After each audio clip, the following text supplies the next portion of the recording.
Hello, and welcome to the Black Dice Society, Episode 4. Brother Uriah, as you are sitting there listening to Isolde talk and she mentions Falkovnia, you notice everything in the room starts to slow down. You see Finn standing next to Isolde, looking concerned. You see Desmond idly chewing on a piece of smoked meat. Valentine's standard inscrutable mask of vague amusement. Nahara listening intently while cradling this horrific brain in a jar. And Tatiana not taking her eyes off of the hilt of Nepenthe as Isolde is squeezing the leather as she talks with focus. And then everything stops moving. Hello? Is everyone all right? oh no. They are actually quite far from all right. But perhaps that could be rectified, yes. Do you mind if I come in, Brother Uriah? Just quick word. Who are you? Where? Near the flap of the tent, you see a head pop in. It is wearing a masquerade mask that is pink on one side and purple on the other. They've got long, curly red hair that's almost a mop on their head. They've got a tall, androgynous body in what looks like a purple velvet bodysuit and black leather gloves. Oh, you must recognize me, yes. I mean, you must know me. Does this figure seem at all familiar to me? Give me a history check.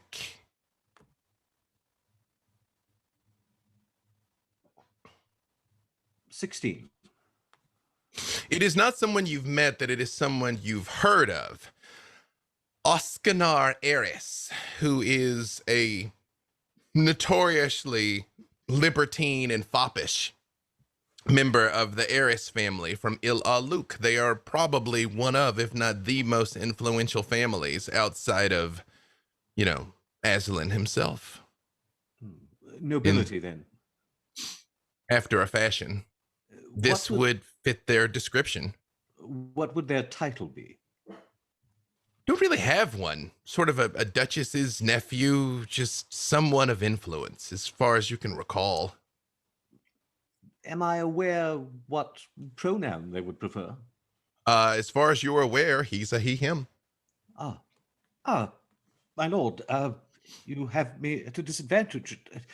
Everyone seems afflicted by some manner of magic. Oh, yes. Well, I just wanted to be able to talk uninterrupted. I was quite wary that strapping woman with the sword might have issue with me, but I assure you she can't see me. None of them can see me. I see, then this is your doing. In a manner of speaking, yes. Weren't you supposed to be in Il Aluk? Weren't you supposed to be tending to our beloved commoners that are suffering so dreadfully under a plague? Yes, that was my original intent when I set out, but I seem to have been sidetracked by the mists. Oh, yes. It's quite unfortunate that you've ended up and he runs a finger across the table. Here. Where is here? It's like a carnival after a fashion. Yes, exactly. The carnival is what it's called. Oh, I love follies. Yes, I'm afraid you've missed most of the entertainment. I'm told it was quite spectacular, but I was otherwise engaged. Oh, Well, and he comes very, very close to you. He leans down and gets right in your bubble, Uriah. What is it that I can do for you? I just wanted to make your proper acquaintance, Brother Uriah, and find out, is it your intent to still journey to Il Aluk? Well, certainly, if I'm able. There are those who need my assistance. Well, I regret to inform you that dark days have befallen our beloved Darkon. Chaos and disorder reigns that we, the Heiress family, seek to set right. Of course, how very patriotic of you.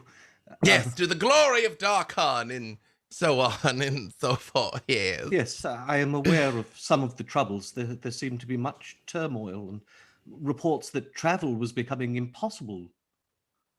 Well, you're here and I'm here, so it can't be so impossible now, can it?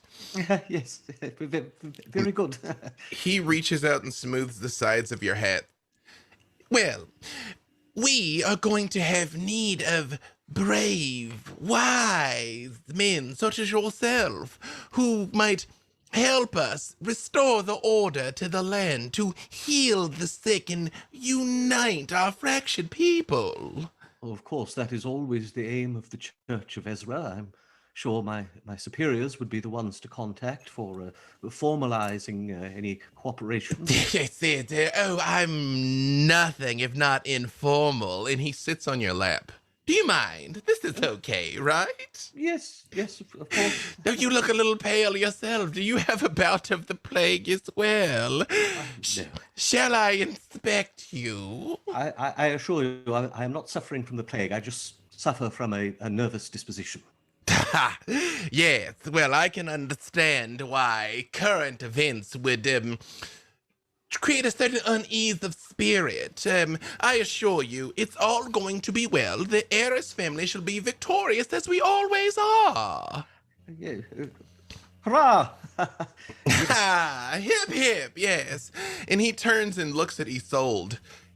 What is it that she's asking you to do? I know that countenance. That is the countenance of some lord or lady that is about to ask the unthinkable upon the brave. I wasn't aware of any specific task. We are bound for Falkovnia. Falkovnia!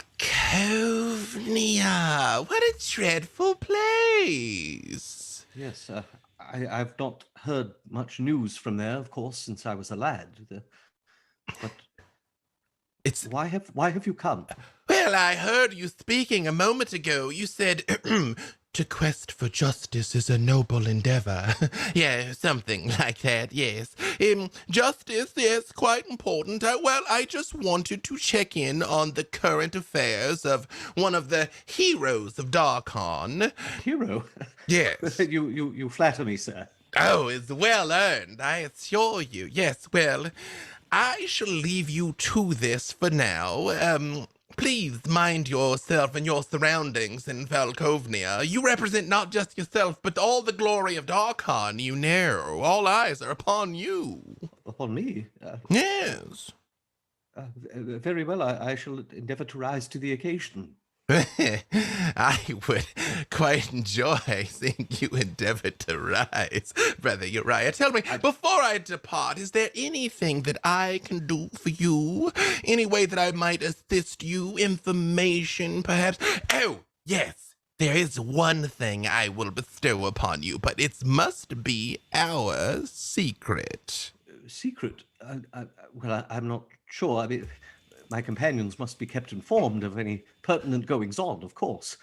Well, I suppose you could attempt to tell them, but I don't think they would believe you even if you tried to say what it was that had happened here. What has happened here? What is the information? Reaches inside of a pouch and pulls out a blue crystal vial. This is the spirit of nobility. We only share it with the guests at our lavish balls in Ilaruk, but I think you might find some use for it. And he holds out his gloved hand to hand it to you. The spirit of nobility. What is it applied topically? Is it an ointment? Oh, no, it is ingested deeply.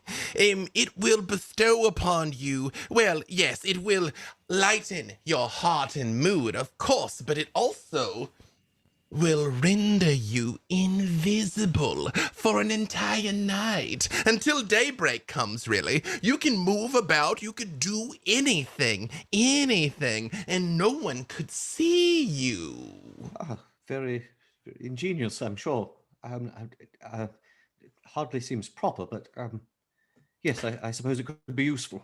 Well, there are certain times that you need to go out and just, engage in your true passions, and it would not be becoming of a lord, lady, or gentleman to have witnesses to such things. My passions include praying and donating to the poor. Aren't you lovely? Aren't all of them lovely? Such a handsome group of people you've acquired here. All such excellent bone structure. Oh, I'm sure they'd appreciate the compliment. Well, thank you for your gift.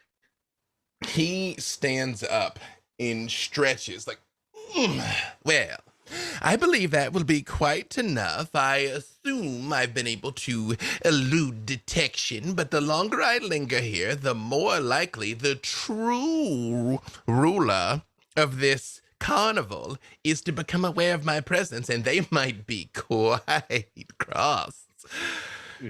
Yes. Thank you again. Long live Darkon. He reaches out and puts a finger under your chin and leans in very close again, where the mask is right here. Please do take good care, Brother Uriah. I shall await your coming in Ilaluk. Yes, you are quite fond of double entendre. On occasion, yes. Yes.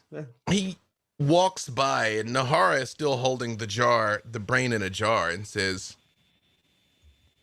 "Is she going to keep that?" I believe so, yes, against my advice. Well, you do know what that is, don't you? No. I mean, beyond the obvious. But undead brain? Among many other things. You know, I shan't ruin the surprise for you. As I said, I enjoy follies, and I will not deprive you of this one. Yes.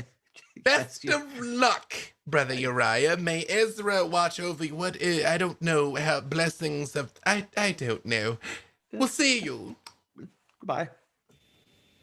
And turns and walks back to the flap. Well.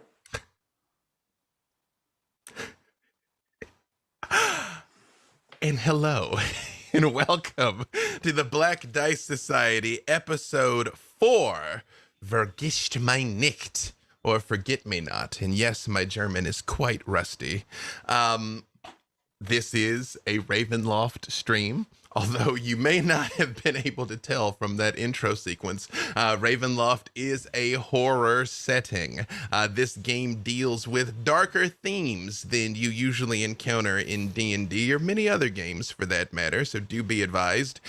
This episode in particular, they are going to be going to some dangerous and quite frankly, disgusting places. So I give you a little bit of a content warning there in advance. As always, I have discussed with the cast. I am aware of their lines and veils, and we have a system in place that if something is going too far, if they're feeling squicked out, they can let me know. So if a scene suddenly stops right in the middle and shifts abruptly, maybe because we tripped over something and made people uncomfortable, which we don't want to do. This is a game, but be advised, we're going to get into some nasty stuff. Also, I hear myself get into some nasty stuff. It's meception. I heard me talking lots of times.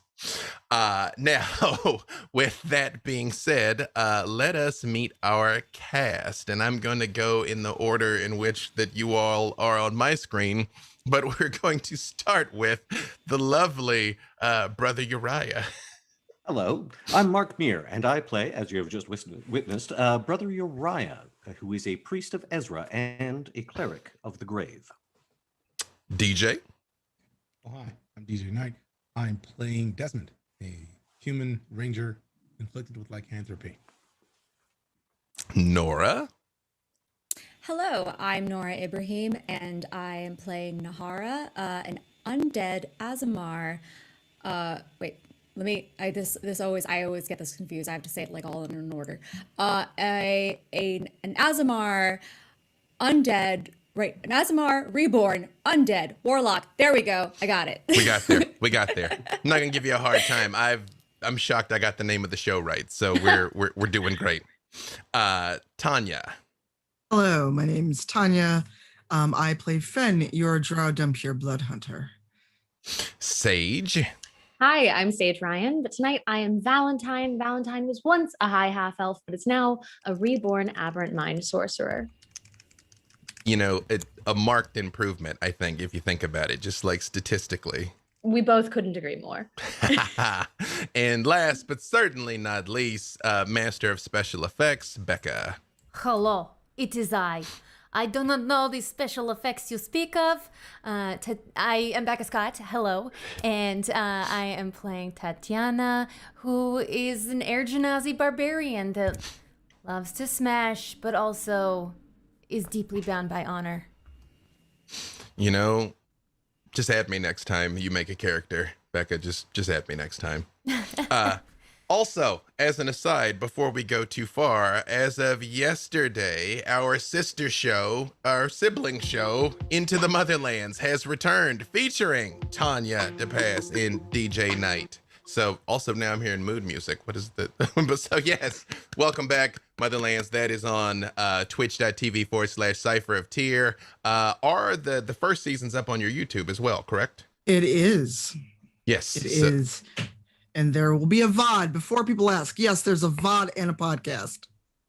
There you go. So while I am not on the show, I'm lead developer of the game. So I work behind the scenes to make it worse, That is literally my contribution to the project. But do please check it out. It is a labor of love and a passion project for all of us. And we are very pleased and grateful to have a season 2. So there you go. Check that out. I also would like to give a word to our sponsors, of course. Die Hard Dice. Custom sets for each of our wonderful characters are available right now in a link that is hopefully being dropped into chat. You can use code BDS to get 10% off of our sets and all sorts of other dope things. Our TeePublic store is live. They have wonderful things like shirts and mugs. You can get masks, pillows, any of our character art, logo art, all of that is up on TeePublic. Secret Lab chairs, you know, I love mine. It's like rolling around on the couch all day. We also are sponsored by Idle Champions, and hopefully this week's Idle Champions Platinum Chess Code should be appearing in chat if our techno wizardry is holding. If not, just mention it and somebody will put it in there manually. And Dave, yes, I had an Idle Champions related thing to share from our other sibling show, Rivals Waterdeep. Oh, yes. Next Wednesday, you can play as Sharif's character, Shaka, in Idle Champions. hey, so there you go. You can have him join the formation with my character freely, you know, and who knows, maybe one day all of these beautiful characters will also show up in Idle Champions. Who can say? But yes, play the game now. It is wonderful. Add him to your formation. Add my character to your formation and have a good time. And now you can start with a platinum chest to get you into the game and give you a little boost right out of the gates. Also, we have a Patreon, which, thanks to you all and your generosity, which we all truly appreciate, we hit our first funding goal to record a bonus full-length episode of the Black Dice Society. That our schedules are bananas. We're probably going to tape it the first week in May. But we will deliver on that. Thank you so much. And also this week, we taped a side adventure with Tatiana. So if you want to learn more about her, more about where she came from, and possibly where she's going, check out our Patreon now, which is patreon.com/The Black Dice Society. And this was a busy week for announcements. I believe that is everything. So with that, on with our story.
So apologies, everyone. We are dealing with a minor audio issue for someone here, but we're going to work it out in real time as our story continues.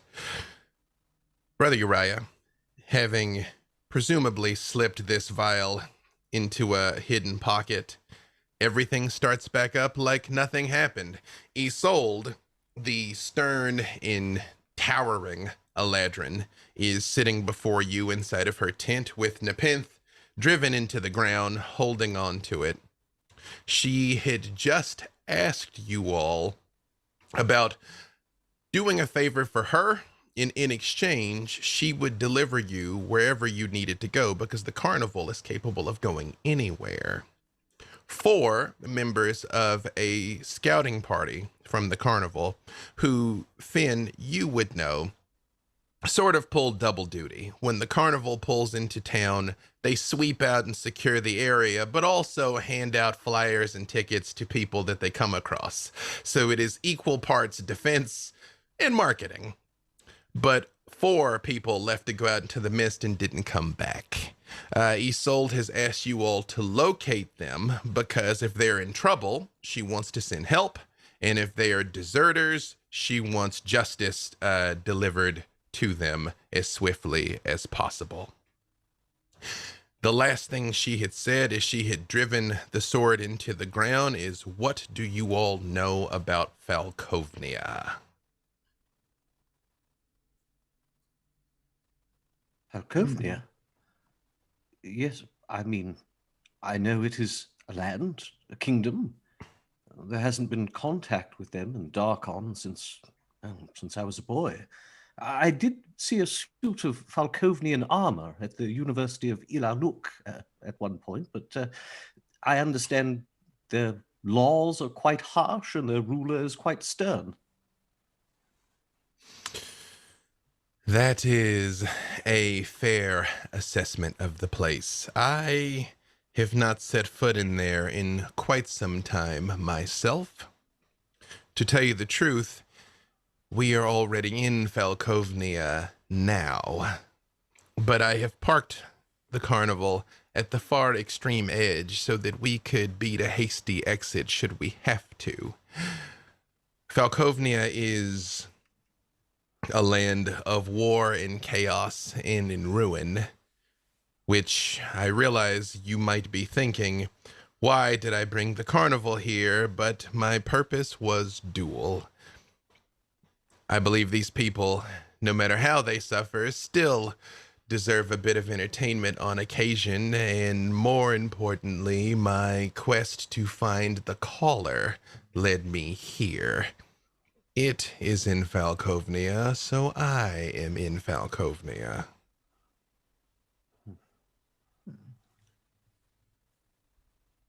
And what is it you require of us? You need us to find your missing fellows, yes? Yes, I do. Find them and bring them back, and I will take you wherever you want to go. Or at least I'm where sorry. you need to go. Maybe a stupid question, but your carnival, it's everywhere. Yes? No, we can go everywhere, but we are only ever one place. Wow. Okay.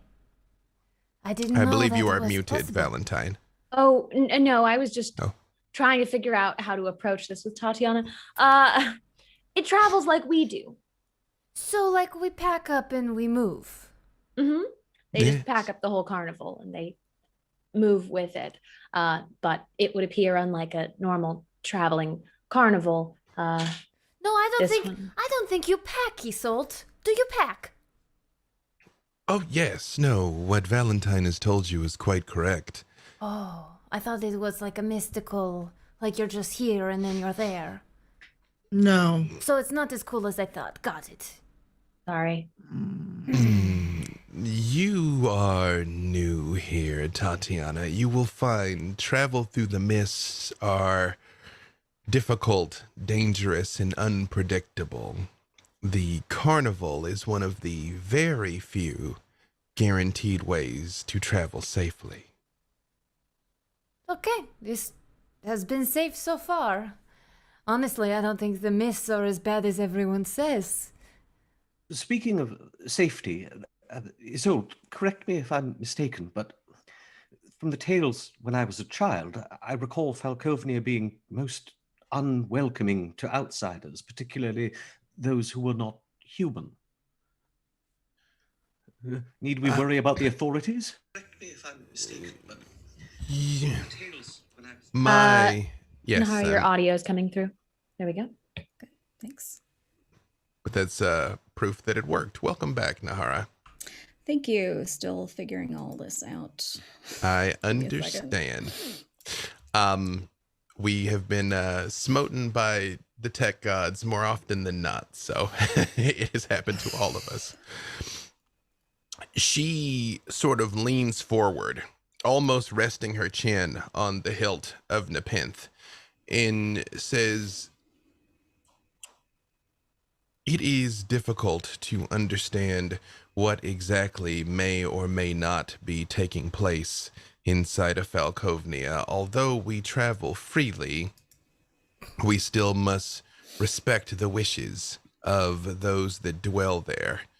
And the Crimson Falcon can be unwelcoming to outsiders, but as far as I understand, humans have no greater standing there than any other sentients."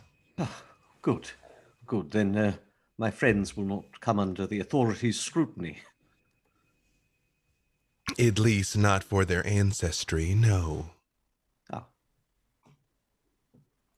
It is a difficult place. I do not ask you this idly because my request is one of significant weight. And she reaches into a nearby footlocker and pulls out a rolled up piece of parchment and hands it to you, Desmond. And what is this? It looks like a map. A fairly moderately detailed map of Falkovnia. And she says to you, "I do not know if this is still the most recent map of the place. I find these lands tend to shift and change at random." But she puts her finger on a city that is sort of towards the northwest part of the map. It says Lekar. That is the capital. That is where most, but not all, of the people of these lands dwell. But I must warn you, no matter what you do, make sure you depart Falkovnia before the new moon. Is there How something far? we should know about that? She looks up over her head and she says, here, the new moon is 3, perhaps 4 days from now. There, I assume it will be the same, but it may not. I'm sorry, what? She turns and looks at you and she says, the rules of these lands are variable, Valentine. How things are in one domain can vary wildly from the next. Although we are in Falkovnia, we are also in the carnival. I feel like I'm just as confused as Tatiana is at this point. Brother Uriah, you seem to get this. This makes sense to you? Yes, I know the ways of these lands seem strange, even arbitrary, but there is a sort of sense to them. When we are here in the carnival, we are not necessarily bound by the rules of Falkovnia. I'm glad someone gets it, because it's rare Valentine is as confused as I am. Well, is anyone confused as to what happens on the new moon? I look at DJ. I will also look I at Desmond. Desmond.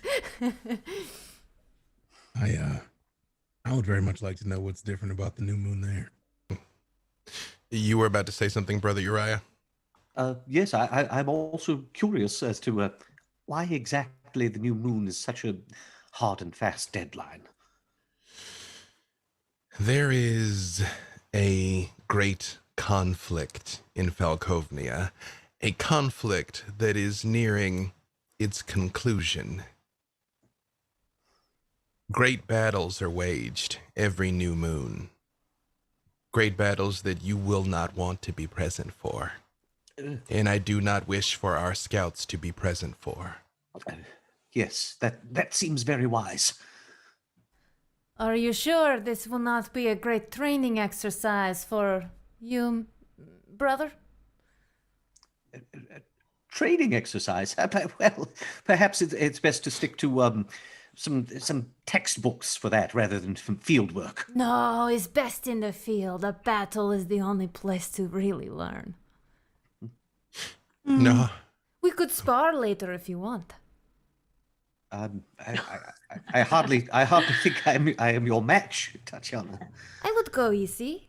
You are definitely very far from match. Yes. Nahara, you see Isolde looks at you, and it takes you a second to notice that she's kind of been staring at you for the last few moments. And she says, these 3 are new here. You aren't. Are you sure? Because I quite literally fell here. I don't remember much before that. She reaches out her hand to touch you, and she stops for a moment. She says, may I?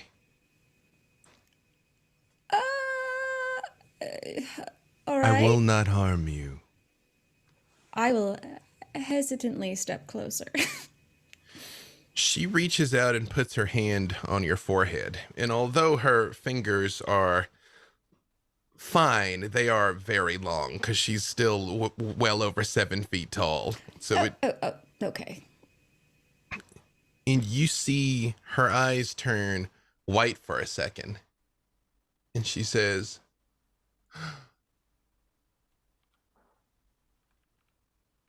this makes no sense.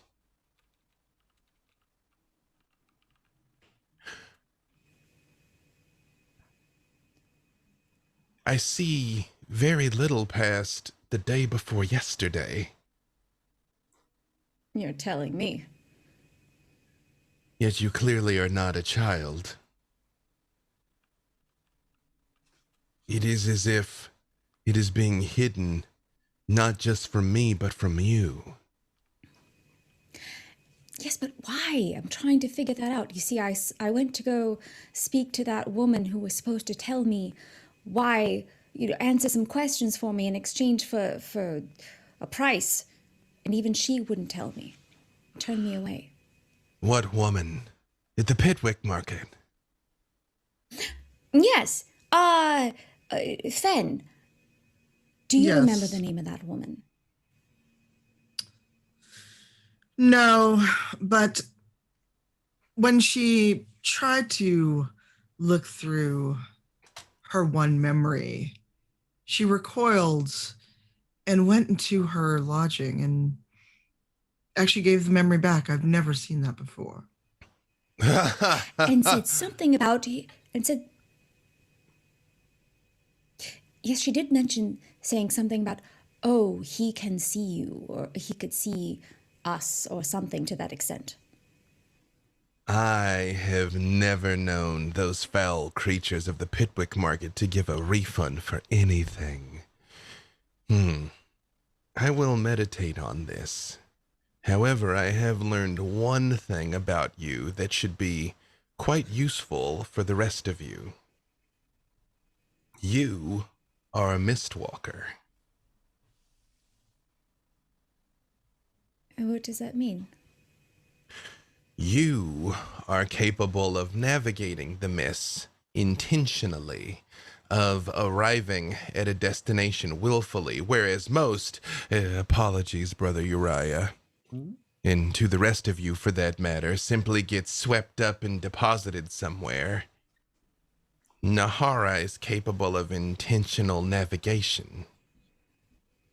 That is, of course, if the domains allow you entrance or more difficultly allow you exit. This does not sound fair. I would like How to does be it work able exactly? to go. She... Well, Yes. okay. I'm sorry. I've got a lot of. I'm learning a lot in these past couple of days. But so, how does this work? Am I able to just think of a place that I know of, or maybe that I don't know of, and I appear there? Is that how it works? And am I able to take everybody with me, or is it just? No and yes. How do I explain this to Outlanders? These lands that you find yourself in, the lands of the mists, they have a will of their own, a mind and an intention. Sometimes there are local lords who control these lands with iron fists. Some of them can command the rising and setting of the sun, or the fullness or newness of the moon. Other places, they are captives with very little control over what happens in their domains. But one thing is true of all of them, is the mist is all pervasive. And to get lost in it is often to get lost for eternity, or more likely to simply end up dead. Brother Uriah, the fact that you arrived here, even though you were heading to Ilaluk, I believe you mentioned, Yes. is quite unlikely. You were far more likely to have been consumed by the undead, which unfortunately Falkovnia is overrun by. That is why you all had the encounter that you had yesterday. Overrun by undead, you say? Unfortunately, yes. Well, still, this is remarkable, Nahara, that you possess a singular gift. How did I? Was it from one of those Dark Lords, as you say, or is it because that they haven't been paying attention to me that I can somehow. The Dark Lords are capable of blessing those they find worthy. And when she says that, she just idly puts a hand on Finn's knee with power and protection. Perhaps someone or something has blessed you as such, yes? Tell me, do you feel drawn anywhere in particular, like you're never where you're supposed to be? Well, yes, but it's hard to say because it's just hard for me to remember. I don't really feel like I belong anywhere. She sort of lifts the sword and she says, I apologize if this is a bit unseemly. And she stabs backwards past the chair she's sitting in and pulls it forward, and there is a hunk of grayish meat on it that undulates slightly. And she holds the blade slowly towards you, Nahara. And she says, take it in your hands.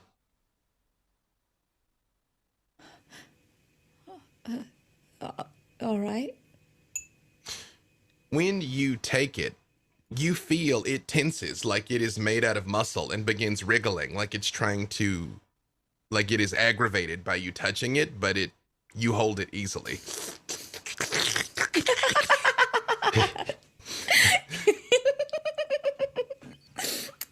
What is this? When she laughs like that, Isolde very much looks at you, Finn, like... That's new to me. I'm ecstatic that I didn't have an appetite beforehand. Why must you bring that out? It will guide you. When you enter the mist, hold it and concentrate upon it. And it will guide you safely through. Yes, that. Anytime you can have a relic of a place, a keepsake, a symbol, something that grounds you to that domain, and you hold it and enter the mist, you, in particular, are capable of finding it that way. The rest of you, stay with her. Do not idly enter the mist. There is no telling where or when you will emerge, if ever. I'm sorry, just for clarification. So I'm holding wriggling. Oh yes, mystery steak, and then a jar and a brain and a jar in another hand. Yes, or maybe the jar is sort of on your lap. Yeah, because Brother Uriah remarks on this, saying, "I've got a baby Bjorn for the brain of the jar." It seems as though Nahara is assembling a menagerie of organ meats. Why is this happening? Brother Uriah, you're a physician. I mean, the brain in the jar, that was but... I would say, Brother Uriah, you're a physician, and Desmond, you're a hunter. If either of you had to guess, that is probably a chunk of a quadricep muscle. That's just a hunk of thigh meat that is sort of contracting, like something would be running. Does it seem humanoid? Oh, yes. Oh, yes. I think I too have seen this part many times in the fighting pits. Whatever it is, they're trying to run away. That'd be my guess. If you are starving to death, it is edible, I think. So we just travel with the meat now? Like that's it? Like we have to keep that with us forever? We just have to travel with the meat? I think Nahara has to travel with meat. No. And we have to stay with Nahara. No, you don't have to travel forever. Think about it like a key to a lock. It will guide you to Falkovnia, but if you do not wish to enter Falkovnia, you don't have to keep it, or such.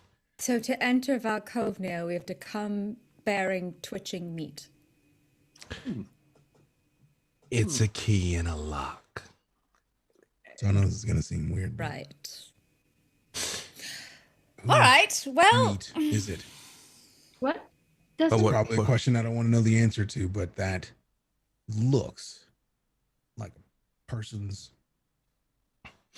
like muscles trying to run right now, and I'm very curious. It was a zombie, yes. that emerged from the mists and was dealt with by Eremos. It smells like zombie, yes. Yes. So, that is our accord. Enter Falkovnia, find our people, and return them here in exchange for passage out. Might we have a talisman of the carnival so that we may return to you? Or will you find us? She turns and looks at Finn and flashes a very warm smile, and she's like, you already have a talisman of the carnival. Oh, okay. Yeah, you too. Yeah. Mm-hmm. Then it's like you're the twitching thigh meat of the carnival. No. Oh, it's beautiful And never that say way. that again. You are the thigh No. meat. No. And You're never say weird. that again. Your weird friend set the precedent. You can't deny you are twitching thigh meat key and lock. So Fen that annoys Fen, and she like tries to reach behind Isolde for the pen. You see, Isolde is giggling slightly, trying to cover her mouth while she says this. And when you reach for the sword, she just holds your hand and she kisses it again. Like, I meet. His best piece Come on, of meat, I just say. just one little swing. That'll be all I need. she's like, it will sound far more romantic and Sylvan, I assure you. Well, I'm very grateful to you, Finn, because I'm running out of arms to hold organs. We will find you a bag. You don't have to literally walk holding the zombie meats. I have right here. Can I walk wonderful. over to the buffet table of, appetizers and aperitifs, and I just want to try and pull the tablecloth out and tie it into a bindle for Nahara to put this wriggling meat in. Just like a little baby thing. Yeah. Give me a dex check. Let's see if you can snap the tablecloth without spilling the contents of the table. Oh boy. It's a 7. Tatiana literally is like, no, I do. Just everything Whoops. crashes onto the floor. Here you go, Nahara. We'll tie like this. Well, maybe you should tie it. My fingers are Could too you give big. me a hand, though? Could you give me a hand? I'm just a little too. I've got. To be clear, are you securing the brain in the jar like a Bjorn, or are you securing the zombie meat, tying that to If we could do both, if they fit both, I would like that very much. I'd like my hands free of organ meat. No problem. Yes, you were able to secure the jar and have like a pocket for the wriggling.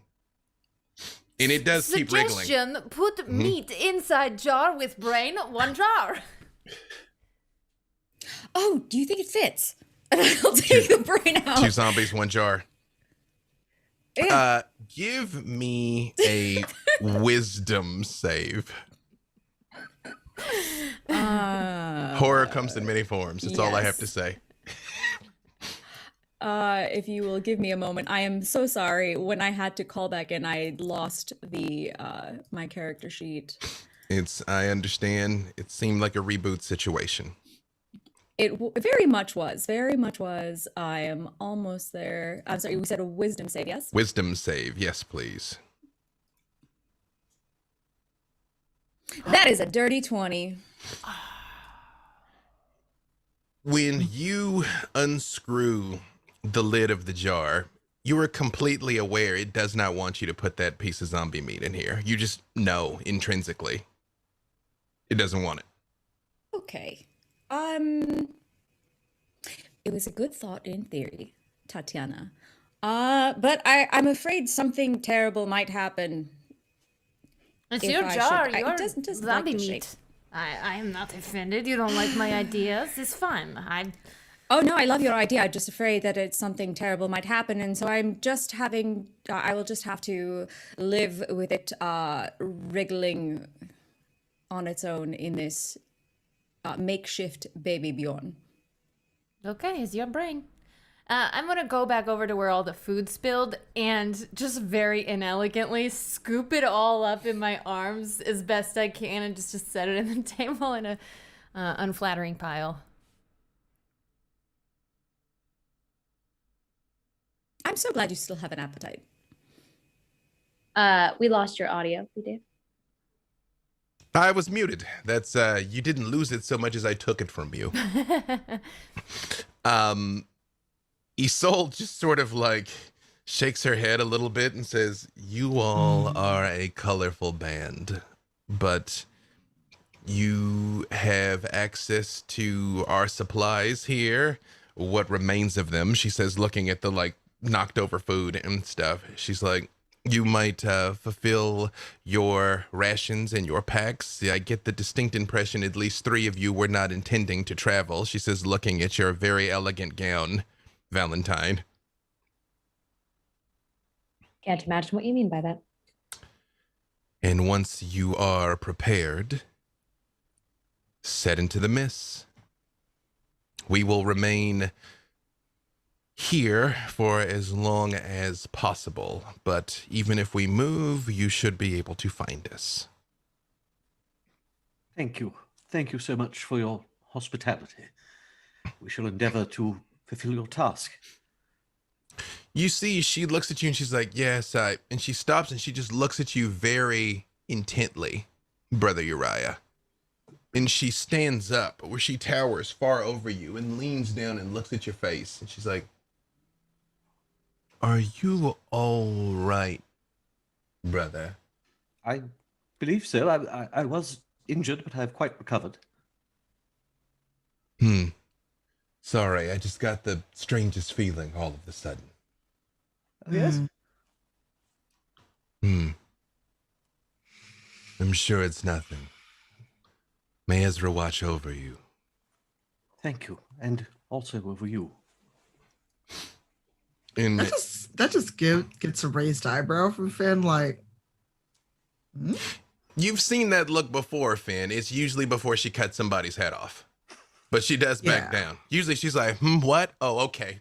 Like, that's usually the way that goes. yeah, she's just like gonna casually put her arm on his old shoulder, like, in case something happens. Yeah. She does kind of stare at him for a second, and she reaches back and she puts her arm around you and pulls you in close, Finn. And she says to you, in Elvish again, "Leave before the new moon, okay?" As you wish.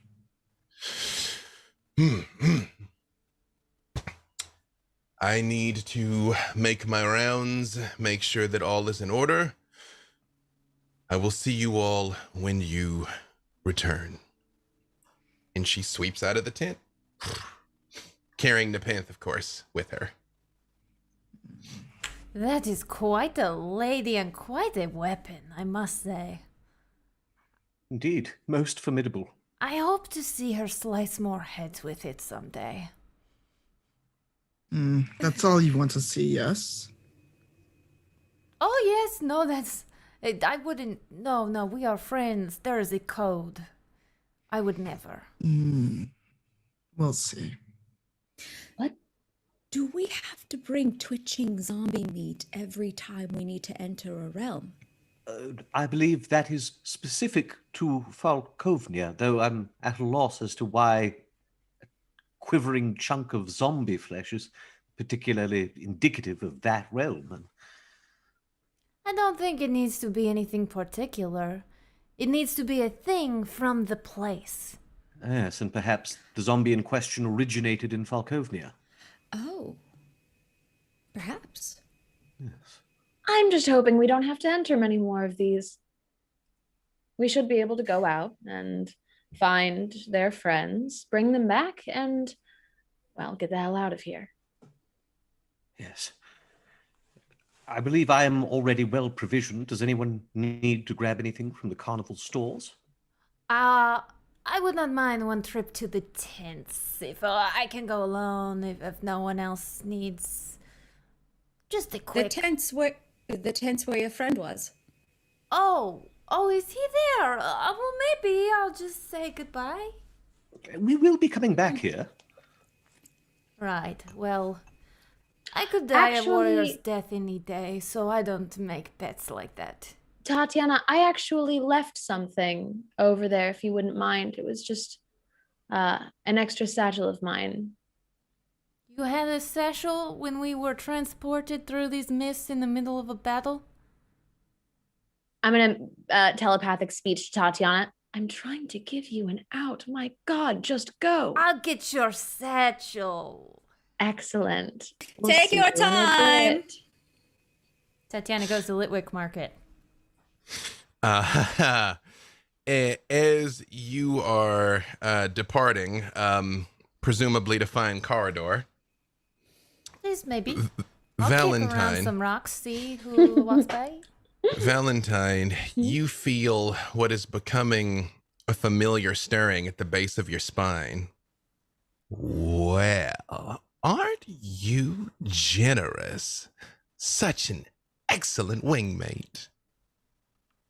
Well, when you only have one person, you do your best for them. That is exactly how I feel about you, Valentine. What do you want? Nothing, to be of service, as I always do.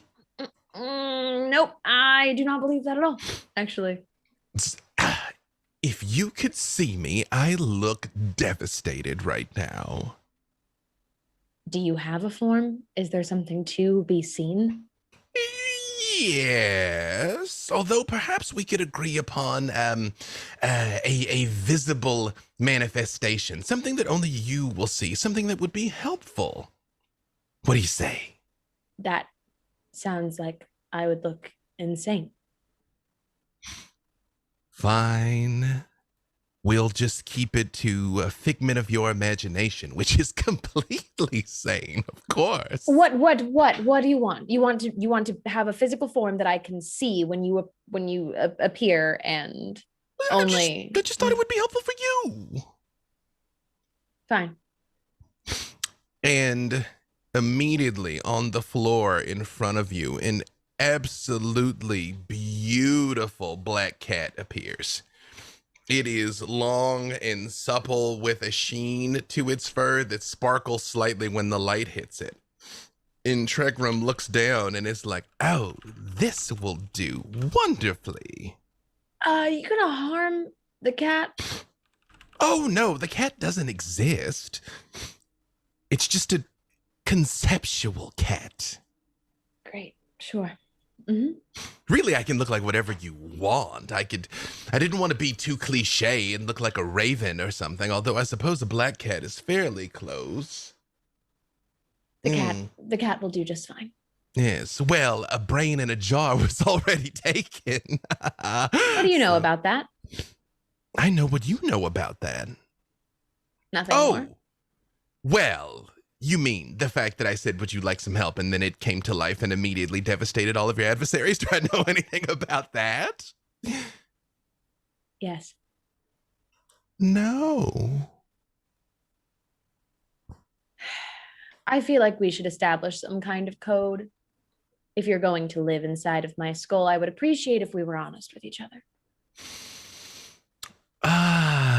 Okay. All right. Look, you are important and all of us are here to help. And apparently that little party favor had been deposited before you even arrived. Who is all of us? You know, me, that stranger this morning, the stranger at the wedding. Stranger to you or stranger to me only? Yes. If I give you two options, you can't just say yes. I think I just did. Oh, I'm so tired. Oh, no. And you see the cat vanishes.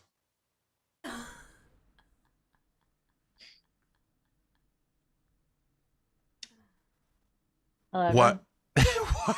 While Valentine is having this internal exchange, what are the rest of you doing? Ben is looking around and she kind of curls her lip at the mess Tatiana made. And she looks around at the rest of you. Well, I need to put on the rest of my armor and pack my bag. When do you want to leave? Don't all Quick talk at question once. for the storyteller. Do I have any belongings on my person? Other Well- than You have a this brain, makeshift you baby have Bjorn with the meat. brain and some mystery twitching zombie meat. You have what an adventurer would be reasonably expected to have. So I would say you had a pack, like that sort of thing. Excellent. Great. I'm good Yep. then. Yeah, you sort of fell from the sky ready for business, but no personal As effects or always. anything of that nature. Yeah, just sort of your bag. I will say, however, Tatiana, Valentine, and Desmond arrived with the clothes on their back because it was the middle of the night. However, the carnival does have supplies where you could anything you could have reasonably expected to have, you can get. So rope, bandages, rations, it's all available for you. Well, we don't have much of a need for rations. I'll point to Nahara. Is there anything else that we can expect to need? Confess, Uriah? It's always best to have 50 feet of good hempen rope with you and a stout 10-foot pole. That's what I've always been told.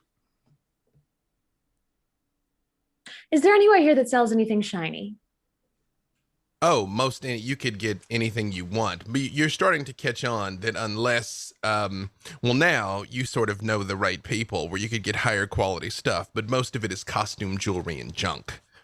Like you can, there's diamonds the size of your fist that might actually be worth 5 copper type deal. Like, yes, you could, anything you get. Tacky. Mm-hmm. Quite.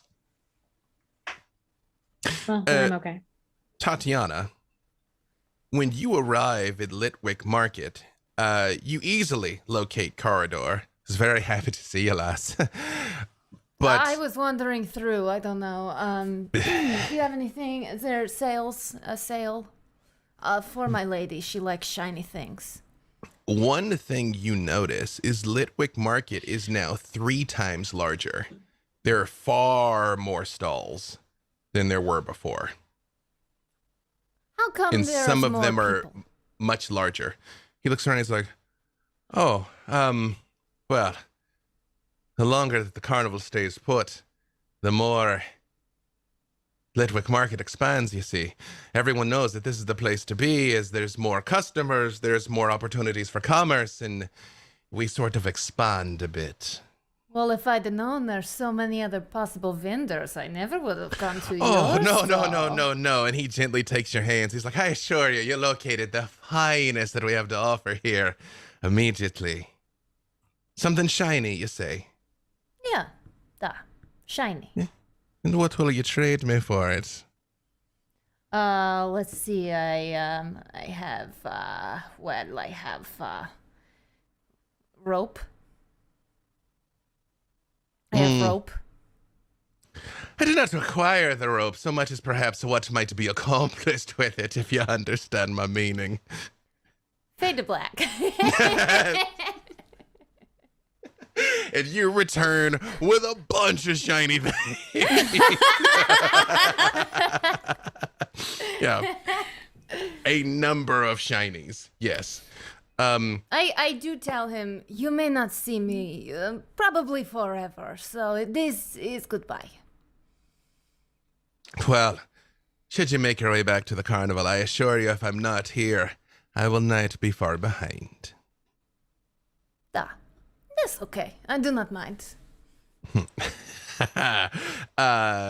Desmond, what is Desmond doing during 35 to 45 minutes? Desmond went back and got another glass of the finest rum available and multiple of the smoked meats. Mm-hmm. Put some of those in his bag. He's just slowly sipping the rum. Excellent. Getting ready to roll. Just trying to just gather himself, having a few minutes. Smoked meats, rum sounds like a great time anyway. Anybody could look at it. So he's just kind of relaxing because he knows it might be a bit before he gets a chance to indulge like this again. As you are relaxing, you notice after a few moments, a large shadow casts over the tent. And a few seconds later, a large head leans down and looks in, and it is Eremos. Wagwan, Desmond! Not much, just having a drink. Hey, tell me true, the boss lady, she done offered this to you, yeah? Because if you ain't here stealing, I gotta tump you. Stealing? I don't do stealing. Ah.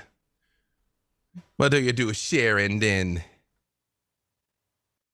Have a seat. He sort of like plops down outside and kind of pushes the tent open a little bit. And as he sits down and you get a closer look at him, you realize he's absolutely carved out of stone. Like there's no body fat on him. And he leans over and picks up a little piece of the smoked meat in one of the flagons. It is like, she keeps the good stuff in here, she does. Normally I only get it as a reward for when I done something good. Well, then I'm glad I get to, have a little bit with you then. Hey, I don't get to talk to too many new people here. You seem like an interesting bloke. Like you travel far and wide, I think. I've done some traveling. I tend to stick to the forests for the most part, though.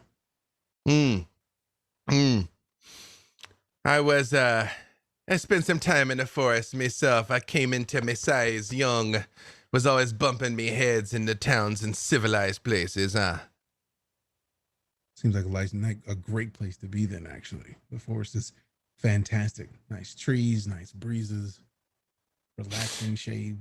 Be careful, though. The forest around here is full of nasty things. You don't want to go wandering off by yourself, you know? You're capable, I understand, but it's easy to get twisted up in the mist no matter how good your sense of direction. We've been hearing a lot about that since we've been here. Any tips you can give a guy who's never been into the mist? Believe none of what you hear and only half of what you see, boy. Sounds like something my mom used to say to me. And she got a wise mother, you do. So did mine, bless she soul. You think I'm big, you should have seen me, mother. Ha! As a runt to the litter I was. So I take it you had a bunch of brothers and sisters then? I did. Haven't seen them in quite some time, though. Is that because of the mist? I chose to go. Isolde, she collects strays. Like me, like Finn, like the others. Anybody that got useful talents and a spirit of adventure and loyalty, so always got a place here to carnival. You too, you know. I could tell you got some useful tricks, maybe some trick shooting, I think, maybe. And he does sort of look you up and down. Some other sort of featured attraction you could be. You're good, Eremos. You're real good. In fact, you can figure something like that out just with a glance. I've been around the block a few times. I traveled far and wide, too. I know the look. It's okay, it's a secret, huh? I don't really hide it. I think it must be good to be able to hide it. This obvious. Very true. Very true. Well, I got to move. The boss lady catch me sitting. I be getting the lash myself, huh? Even with the flat in the pinch, she leave a bruise on your bottom. Don't go away for a week. I think she doesn't play around very much. She used to. She's always preoccupied. Her mind is elsewhere, but she cares so much about all these people. It's like being pulled in two different directions. I fear something's got to give. The powers of leading, or the joys of leading. When you lead, you always have to put the needs of the rest. If you're a good leader, yeah. I think your friends, they're going to want to be departing soon. You be careful out there, huh? Of course. Thanks for the heads up about the mists. Hey, when you come back, the first round's on me, huh? Much appreciated. And he stands up and he's like, where's that Air Genasi? I want a rematch and to test their strength now. Maybe we make some coin from the visitors when we do. Sounds like a great idea. Maybe I'd take a quick peek, see if I'd notice her while I'm strolling. All right. I'll see you later, Hermos. I hope so, Desmond. And he turns and walks away. I have something I'd like to do before we leave. Yes. I would like to go towards what I believe was the entrance to the carnival, where I saw the body with the lack of brain goo. And I'd like to go see what's there now and if shops have opened up around it. The body was dropped kind of towards the edge because the Pitwick Market is by the edge. Okay. Because you kind of have to go through it to get into the carnival. This was kind of on the outskirts. When you go over there, it's like nothing happened. It's just an empty patch of dirt. What's the nearest operating tent or shop or something? There is a bottle cap throw. Where you have to throw those little rings and try and get them over the bottle caps, which is essentially impossible because they're misshapen. There's one of those. I'd like to go try it. And see if I can speak to the person running it.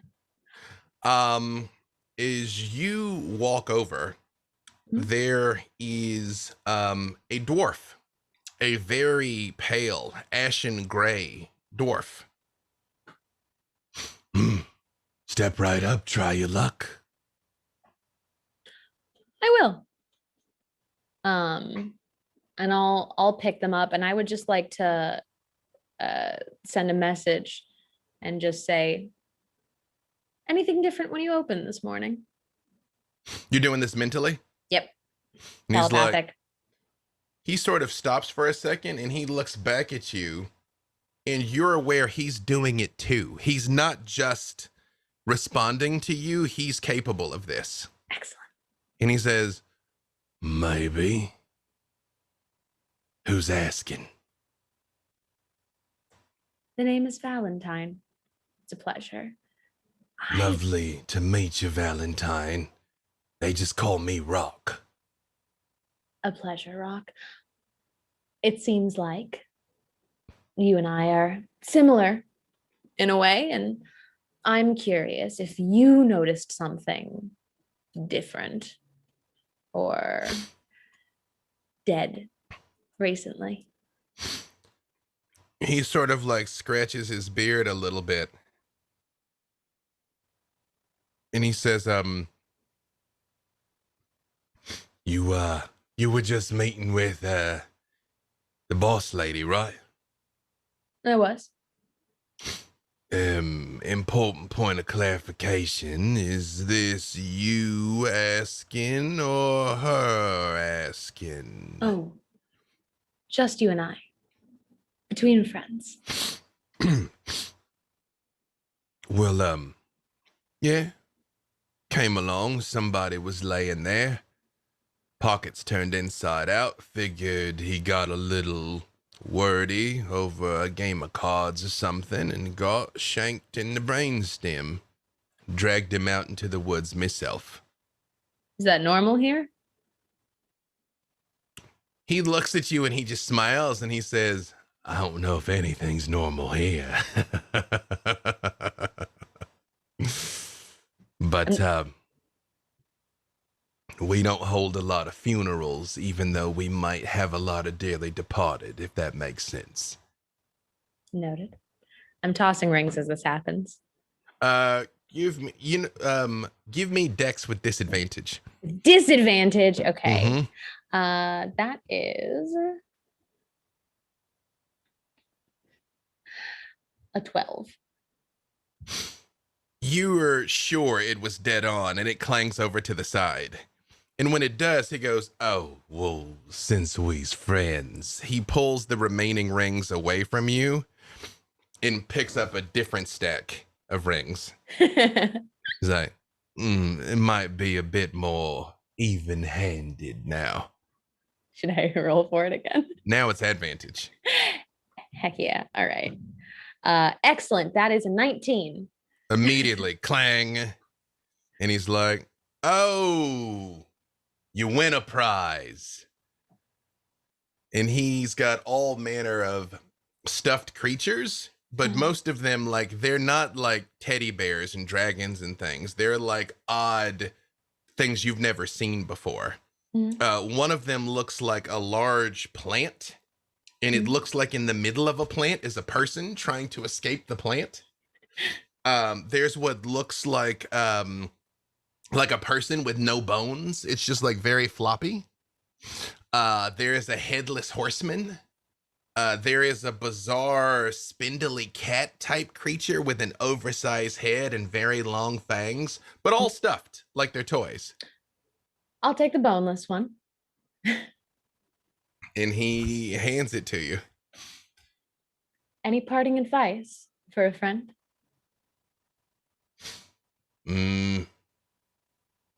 You're gonna be safe here at the carnival, no matter what it might look like. But when you go any further, I don't recommend too many solo walks.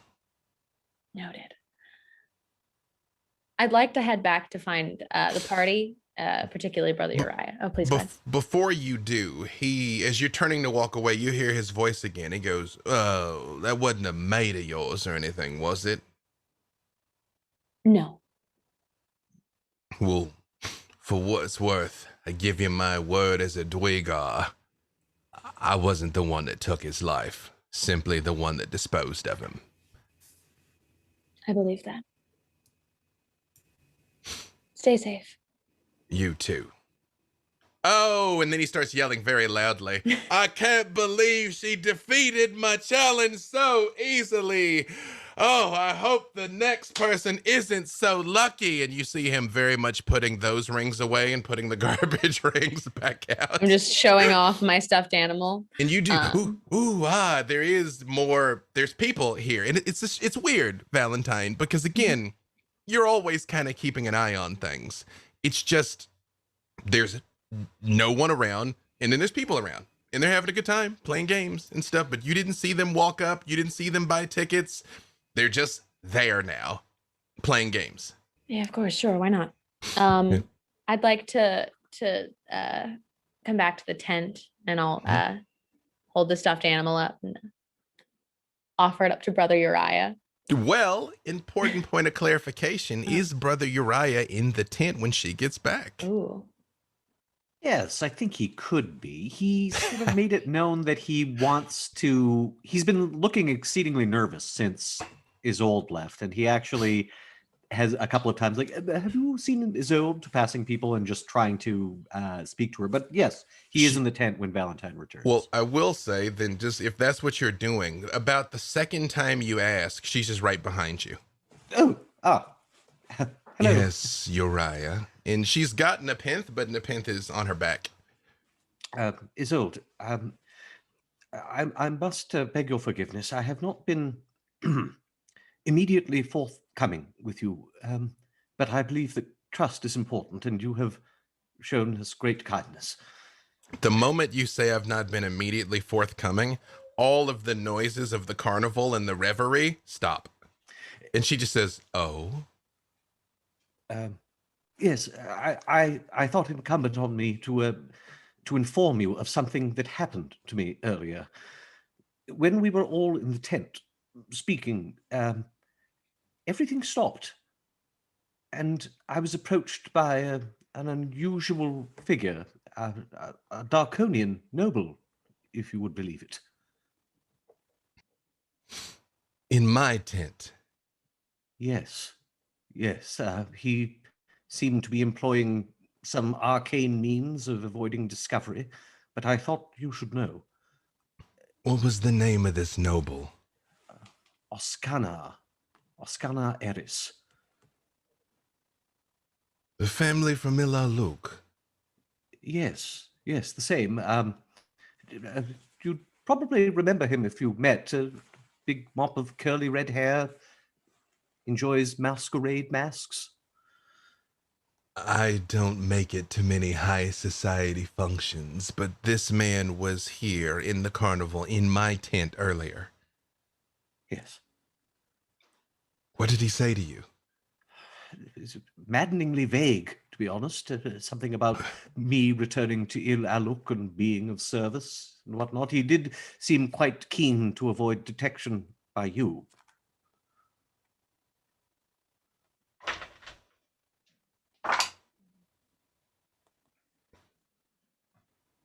You see, she just sort of like narrows her eyes like she doesn't know what's going on, and Nepenthe starts to glow brightly. Like glows bright enough that both she and you cast shadows from the red light off of the sword.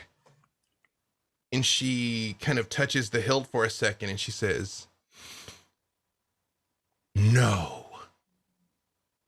And she grabs you by the lapel and lifts you off the ground, which you wouldn't have thought she could do because she's fairly slight as an Eladrin, but she lifts you like you weigh nothing. And she says, Did you call him here? No. I assure you he appeared unsolicited and was quite forward as well. A little overly familiar. And there's nothing else he said? He said... that I would be of service, and I should watch myself. And yes, he gave me this. It's supposed to be bottled nobility. Finn, you come around the corner because you see that red light. You see that she has him off the ground, and you know that, look, she is going to kill him. It's sold. It's sold. It's sold. Finn, Yes. He has been collaborating with the caller. No. The caller? No. Yes, it No. spoke to him. But look at him. He's scared as a church mouse. I assure you there was no collaboration. In fact, I wished to come forward so that you would not think that I would keep things from you. You see, give me insight, Brother Uriah. Insight? Fen as well or no? Yes, you can give it to me as well. You can give it with advantage. You know her, Finn. I got a 14 on insight. Okay. Ooh, I'm glad you gave me advantage. That is a 14. Brother Uriah, you see this because you're right in front of her. Finn, you don't, even though you got the same number. You're further away. Her brilliant green eyes are sort of shifting, like she's listening to something. Like they're going back and forth, like she's having some sort of internal debate. And she says, No. It's true. You would not have said anything if you were in on it. And she drops you, like from high enough that you sort of like fall kind of backwards when you land. And she says, but it was a trick. It was designed to torment me. And she does draw Nepenthe. No. And she looks at you, Finn. She's like, here. It tempts me here in my own home. I hold my hands up placatingly. Look at me. Look at me. Have I lied to you, Isolde? Never. No. And I will actually kneel on the ground in front of her.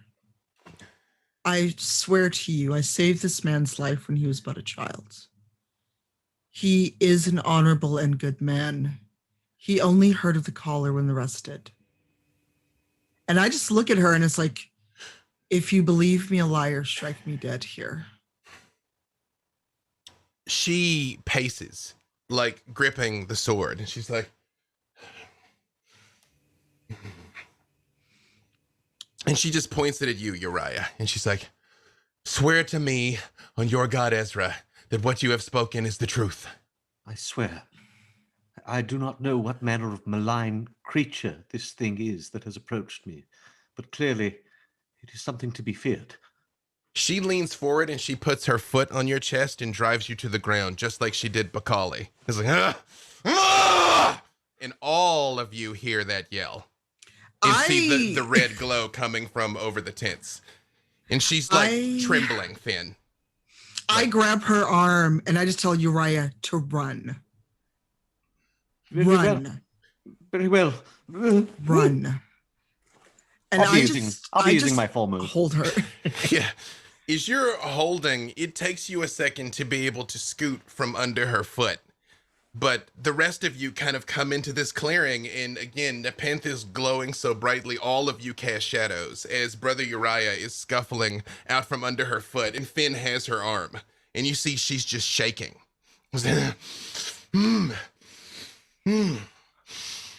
And I just try to pull her down and touch foreheads with her and just speak to her low in Undercommon.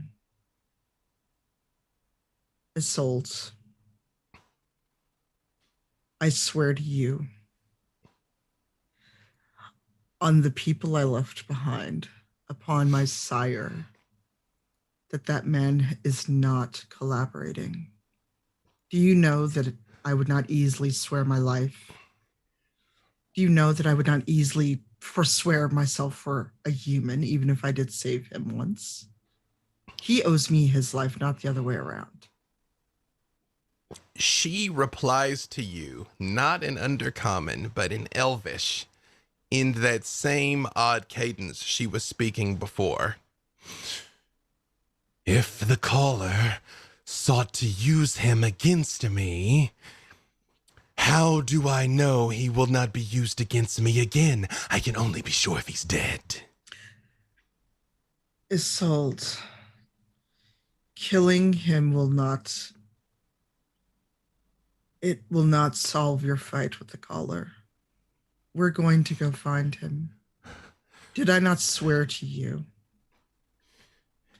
Must I bend my knee again and swear to you all that I have? In front of them when they don't know me that well. And she looks at you, and she does reply in Undercommon this time. I would not take your companion from you as mine were taken from me, but Nepenthe wishes his death. Please, you all must depart now.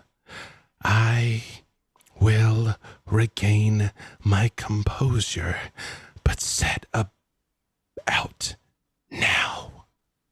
And all of you see she's visibly trembling. She's looking at Finn, but as Uriah is sort of sliding away. Yes, Desmond. Mid-conversation, the second that Finn touched foreheads, he sold. Desmond just kind of like snuck in right next to the brother and said, if you like living, you may want to come with me right now. I know that look. This is not good for you. Of course, but what if she's right? What if she's right? What if I've been corrupted by this thing? If you were corrupted, I don't know what happened, but if you were corrupted, you would be dead already, and Finn would not be holding her. That is the look of someone keeping someone from killing someone else.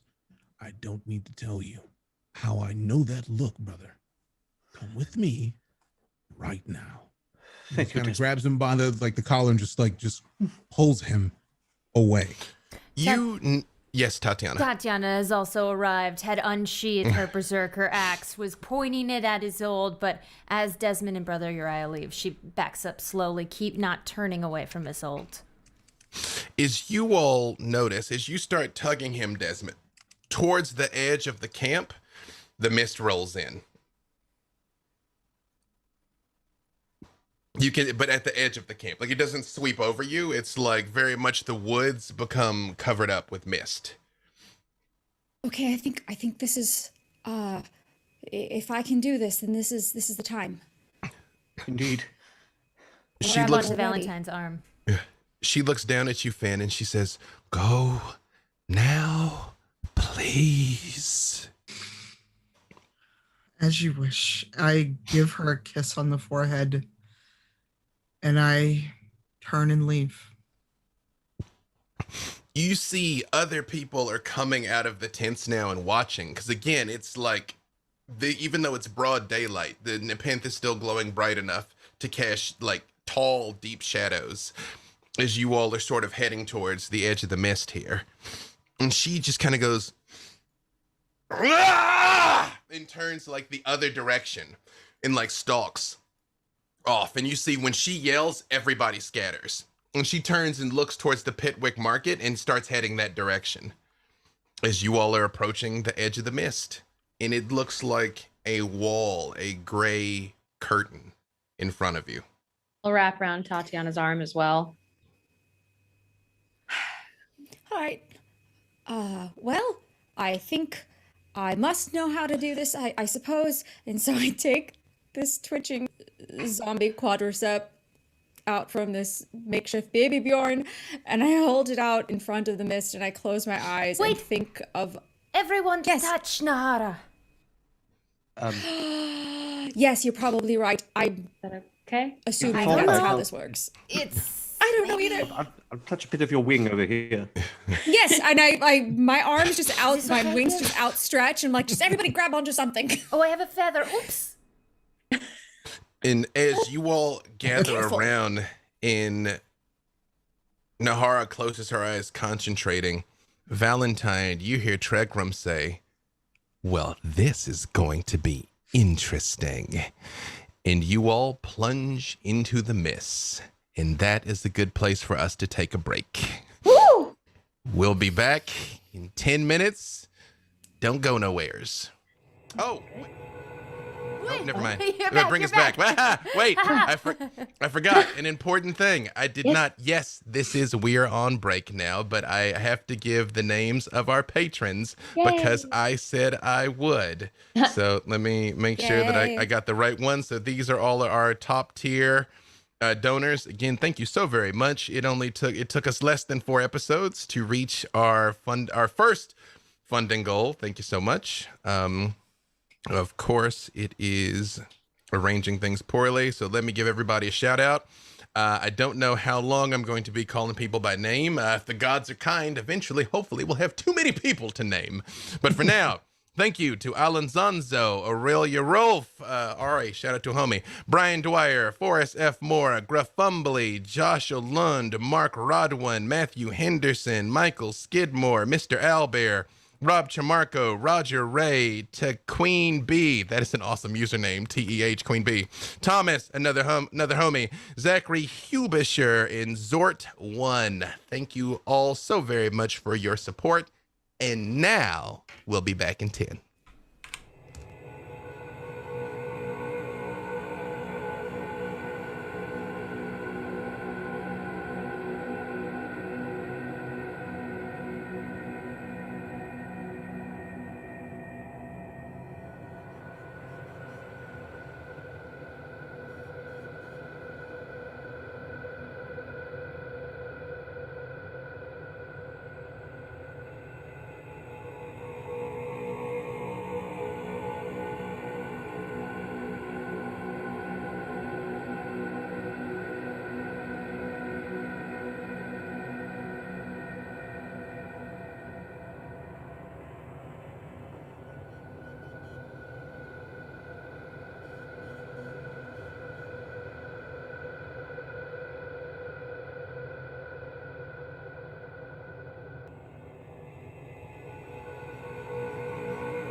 As you step into the mist, it surrounds and envelops all of you. And after you've taken just a few short footsteps, you feel your feet touching the ground. The carnival is gone, and you are swept away in gray. You're aware of the presence of your friends nearby. And Nahara, you feel an odd tug at you to move this way, that way, this way, that way. And you all hear off in the distance singing, a sad, mournful, soul-wrenching singing that you have heard before, Tatiana. You hear screaming, terrible, horrible, death throes, murderous screaming. You hear voices moaning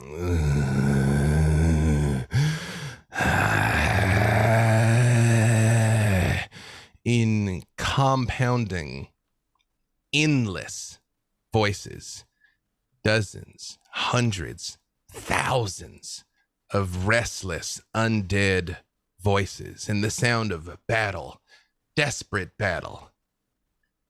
And then before you, all of you see high in the sky, at least you think it's the sky, you feel a ground, but everything else is just gray. A bright, shining red object that originally looks like a shooting star. But as it comes down, you become aware that it's getting closer and closer and streaking over your head and explodes in front of you in a red flash of light that you see illuminates a forest, and you all step out and you feel grass under your feet. You're in a forest. Tall, red trees stand all around you, but you hear no birds singing.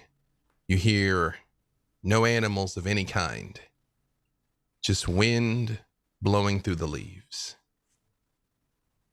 And in the midst of this stillness, the six of you were standing. And as you look around you in all directions, there is no mist. There's forest as far as you can see. You're just standing there. Did we do it? Are we? I don't know. Are we where we're supposed to be? Do I see this? The twitching quadricep, is it still in my hand or is it gone? It is in your hand. It has stopped twitching, and you just feel intrinsically in a way that even you don't understand, Nahara. Like, you are in Falkovnia. Well, we're here. We did it. Tatiana lets out a yell, a guttural, and slams her battle axe into the ground. Okay. Tatiana, what's You all wrong? hear her voice echo through the trees. Are you all right? No. I saw something. I saw many things. When? What did you see? Where? When I was running after I heard a pitiful yelps of brother Uriah and the fierce cry of Isolde, I was running and then I was somewhere else.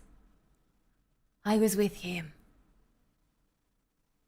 With who? The one who branded me. Oh. Interesting. But I don't hate him somehow.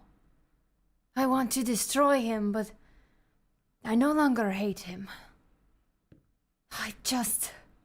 so frustrated. He toys with me. Did he say anything in your vision? He said many things. Did you not hear the singing? You all heard the sorrowful singing, yes? Yeah. Yes. Just now, yes. That is him. He sings? Duh. not traditionally villainous. It is when it fills its listeners with pain. Different kind of song than I've ever heard. There anything we can do for you? If you have something you want dead, you point it at me. And I am afraid that Tatiana is not the only one who has received a strange visitation. Isolde became upset when I told her what had happened to me. When we were all in the tent, someone approached me. I believe that it was the caller, Isolde's foe. Fen, I am so sorry I upset her so dreadfully. I just wanted to be honest with her. I know. Believe me, I know. We left well before we were ready to. And for that, I apologize. That explains the shrieking.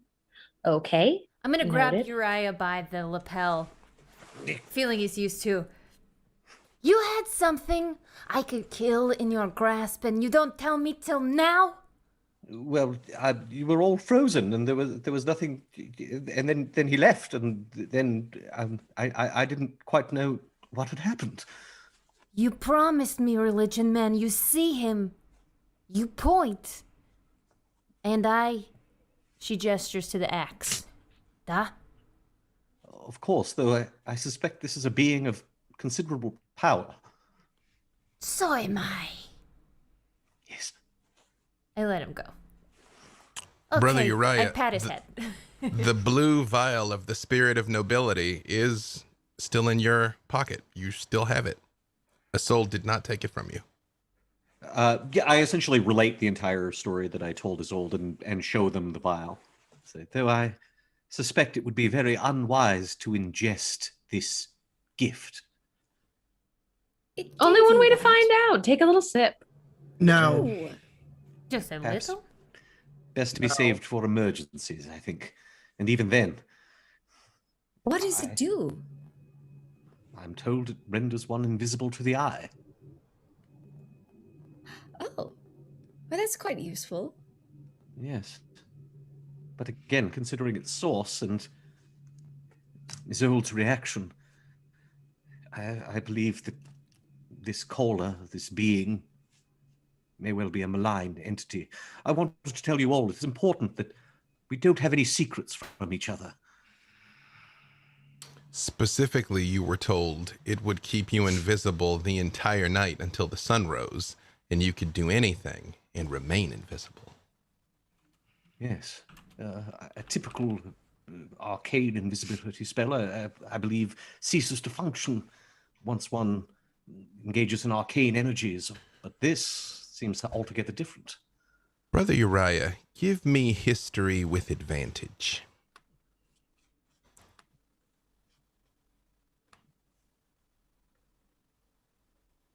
Glad I had advantage.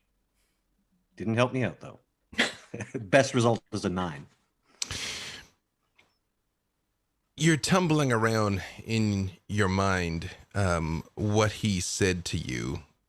It has, of course, been a very difficult few minutes, but something about what Oscanor said about needing to do what you want without being seen. You do know there is a time in Ilaluk, you can't remember when, but the people don't go outside because they believe evil spirits are out and on the prowl.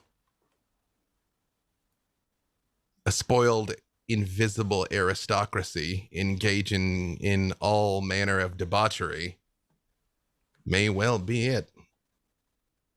Yes, I'll relate my theory to the others. I suspect that this sort of draft has been used for very ill intent in the past. Best to keep it stoppered, I think. Da, but you said this Oscanora. He trusts you, it seems, yes? He thinks you are one of him. I think he wishes to use me for his own purposes. So he probably will Valentine. not give you poison. Probably. When he says that, you hear Tregram. Oh, manipulated by outside forces. Terrible. What manner of weak-willed person would let such a thing happen to them?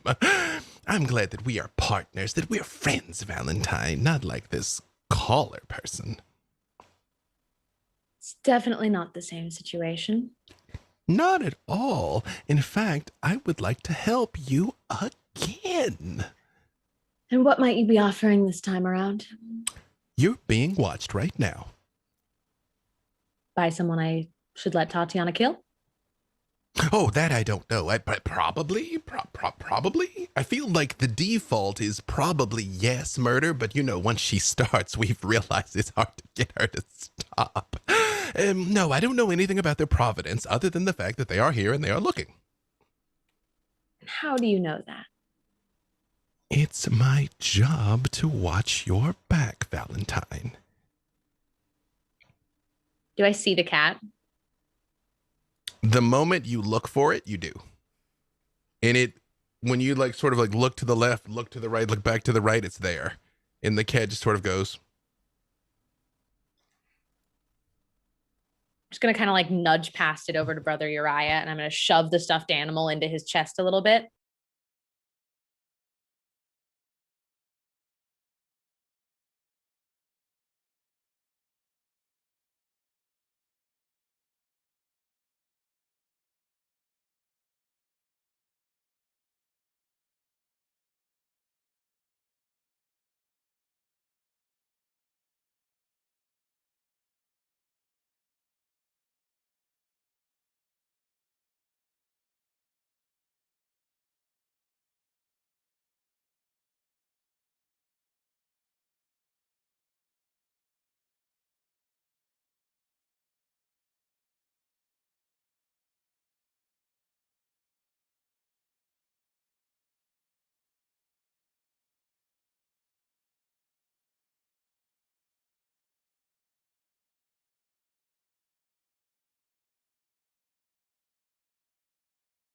Went away Today's on both. the day for that. Yeah, it's just a techie kind of day. Mhm. No, they can hear it. Can you hear us? Check. Can you hear all of I'm us? listening to the stream now, and I'm hearing everything again. That was strange. I'm so sorry. Did we just drop for a second and then come back? Oh, yes, we're back. All right, we're back. Too bad they couldn't hear us during the 1 second when Finn killed Desmond. That's weird, man. Right? Bummer you missed Wow. it. Too bad. So sad. Yeah. We'll run it back. Maybe the dice will be different this time. Finn, Yes. how do you intend to attack the tree? She's been listening, and she looks up, and she's just been clenching her fists and kind of when you know that you need to hit something, you just don't want to hit the people you're around. And she turns her head to the side and sees this tree, and she just mollywhops it right in the trunk, I guess. With a fist or with your weapon? Oh, with her fist. She's not going to ruin her sword. Yes, important point of clarification. As you turn and you just crack into this tree, bang, you see right on the other side of it a completely naked young man. He looks like he might be 22 or so, standing with his head up and his arms outstretched in the sun, and he just turns and looks at you and he goes, "Guten Tag, hello." Hello? Isn't it a beautiful day today? Not really, but go back to your sunbathing or whatever you're doing. Ach yeah, I heard all the screaming and the smashing, and now you're doing the hitting of the tree. Is something go wrong? Oh, hello! And he comes naked as a jaybird, and waves at all of you. Hi, hello. Do people not wear clothes in Falkovnia? And he's like, oh, I prefer to be sky-clad, Yes, on occasion, I like to go out and just let the air and the sun kiss my flesh. Yes, reminds me that I am alive.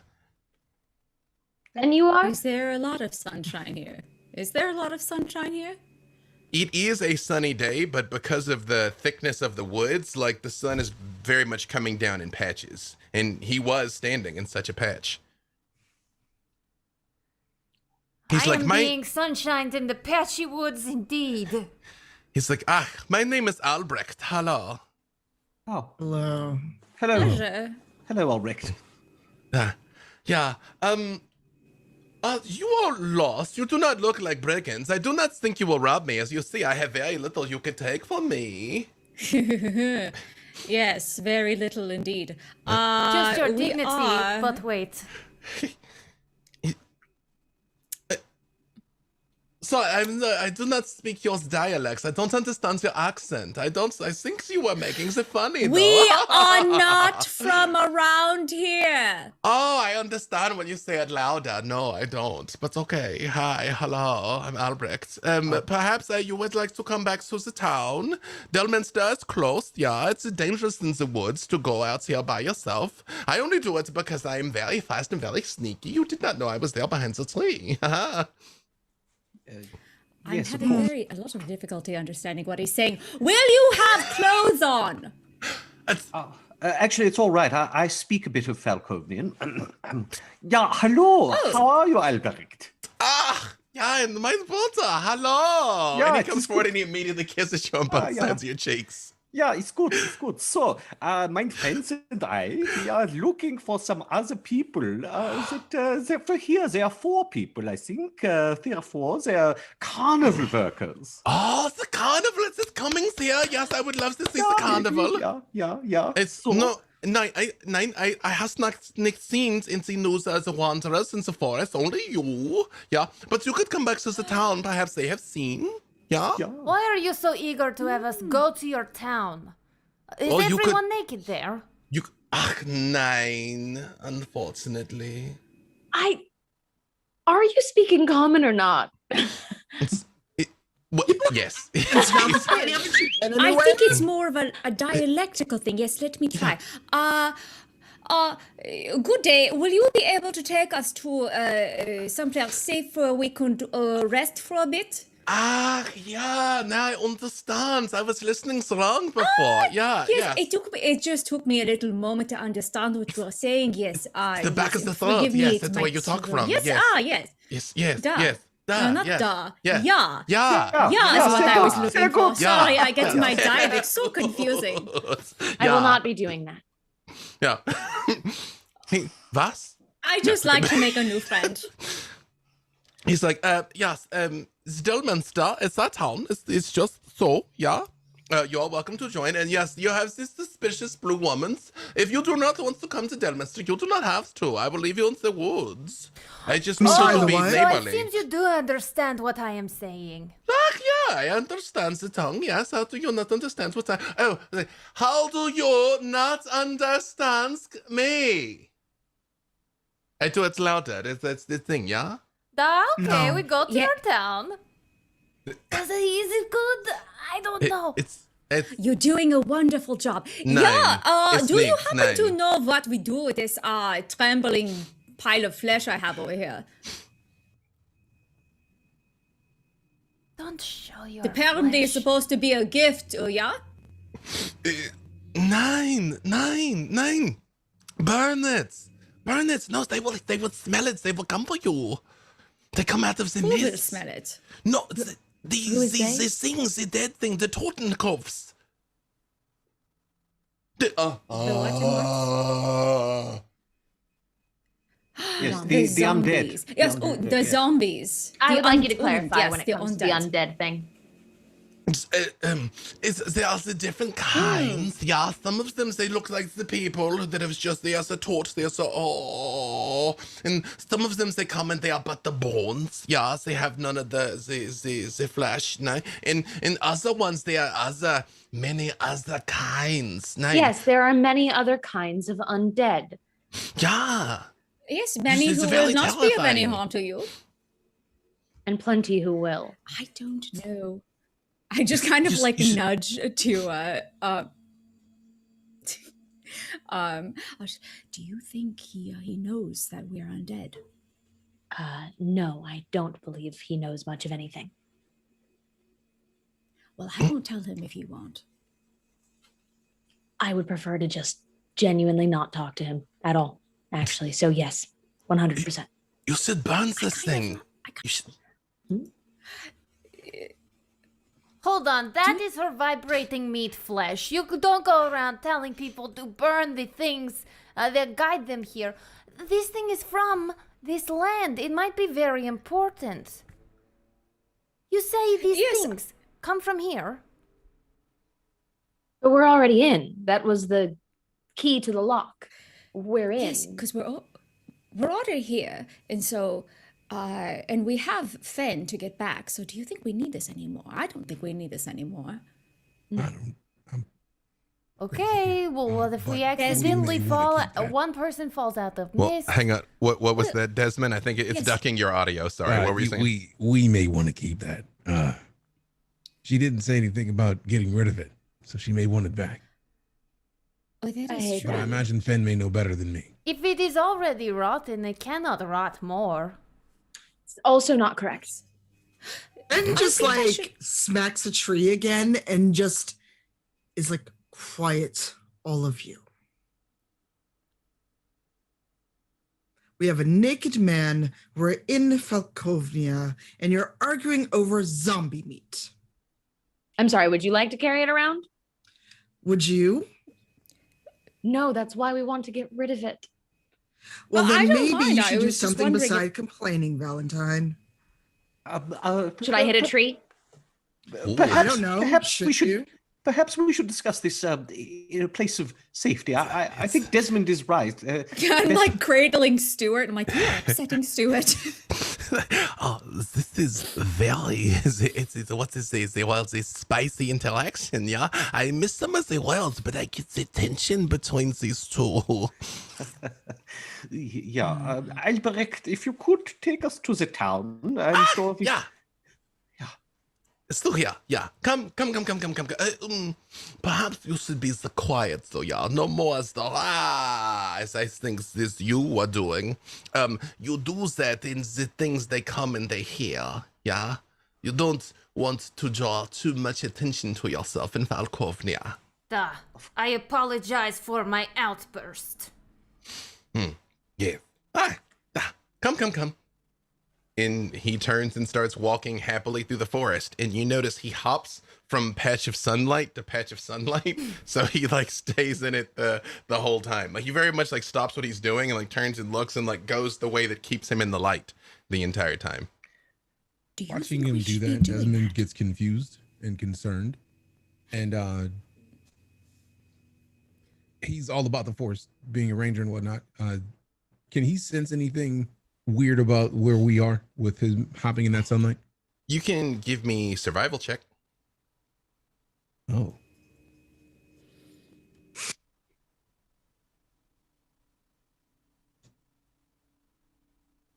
Trying to see if that was a 20 or a 1.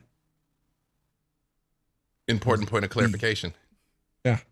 Oh, 23. The forest looks healthy. The grass is green. The plants all seem like they're doing great, but you see no living things, no animals, no bugs, no squirrels, no birds. You don't even hear them. So I may be the only one crazy here, but typically forests are full of life. Yes, This is not that. unless it flees before some sort of threat. Yeah, but bugs don't flee that way from threats. Oh, Bugs stick around because most of the time they can get either underground or in trees, and they can get themselves some shelter. I see nothing yes. aside from Albrecht. There's Yes, no life here. allow Do you me think- to. Oh, go ahead. I will raise my eyes of the grave to detect undead. Beyond those who are actually in my party. Brother Uriah, it is like a sharp pain goes through you when you try to activate this. You are simultaneously absolutely surrounded, swimming, drowning in undeath, and yet you don't see it. They're not here. It's like this place is undead. Oh, I'll. Whisper However, that. Albrecht does not resonate as undead, and you know the sense is working because you get the same buzz off of Valentine, Finn, and Nahara that you always do. He is not undead. Huh. I'll relay that to the others in a whisper. It seems Albrecht is not undead. He is jumping around quite a bit from patch to patch, and without any clothes, that's quite the sight. Well, perhaps if he is not evil, we should do what he does, yes? Within Falkovnia? Yes, exactly. And I start hopping from patch to patch behind him. Yes, I should like to keep my clothes on, but I do believe that, yes, when we are in a new land, do as the locals do, yes. And so, you see my wings also kind of hop a little bit as I hop. When the two of you do that, he stops and looks at you and he goes, "Ah, yeah, enjoys the sunshine, yeah, yeah," and turns and keeps doing it. And as I feel like, correct me if I'm wrong, Valentine's almost going out of her way to stay in the darkest of the shadows. Absolutely. I'm trying to stay rather close to Tatiana, but I'll just be like lurking in the darkness on the side. As you all are moving through, after a few minutes of walking through the woods, you do start to see a fairly large town up ahead. There's sort of the roofs kind of appear over the trees first, and as he continues leading you through, there's a town. It is high up, like it probably was built on a hill in a clearing, like that's probably why it is where it is. And you see people going about their daily business. Are they wearing clothing? Most of them. There is a small handful. If you had to wager a guess, maybe about 15% or so of them are completely naked, like he is, standing out in the light. But most of them are wearing just provincial clothing, a lot of browns, a lot of leathers. Some of them are wearing what look like these like odd brown harnesses and these like small brown shorts that they're connected to, and pointy hats.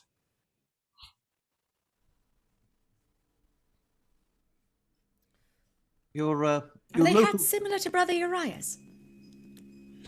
They're sharper and pointier. They're, I mean, like, not like they would hurt you, I mean, but they're like smaller, but they are triangular, yes. But most of them have feathers in them. Albrecht, you look different from all these other people. Perhaps because there's no feather in your cap. Yeah, Also no cap. Not everyone understands the glory of the sunshine, yeah? Like, some of us understand, but not the others. That's okay, yeah, that's okay. I understand it's like, not everybody knows how to, like, really relax. Like you and you. Wait, what are your names, by the way? I should not just call you and you as the blue girl, as the winged girl. How should you be called? I look at Valentine to see if I should be giving my name to this crazy dude in the forest. Sure. Call me Tatiana. Tatiana. Tatiana. Ja. Ja. Tatiana. Ja. Ja. Sehr gut. Und you? I am known as Uriah, Brother Uriah. Brother Uriah. That's the I don't think you are my brother, though. Whose brother are you? Oh, is the worship of Ezra not known in these lands? Who? Ezra.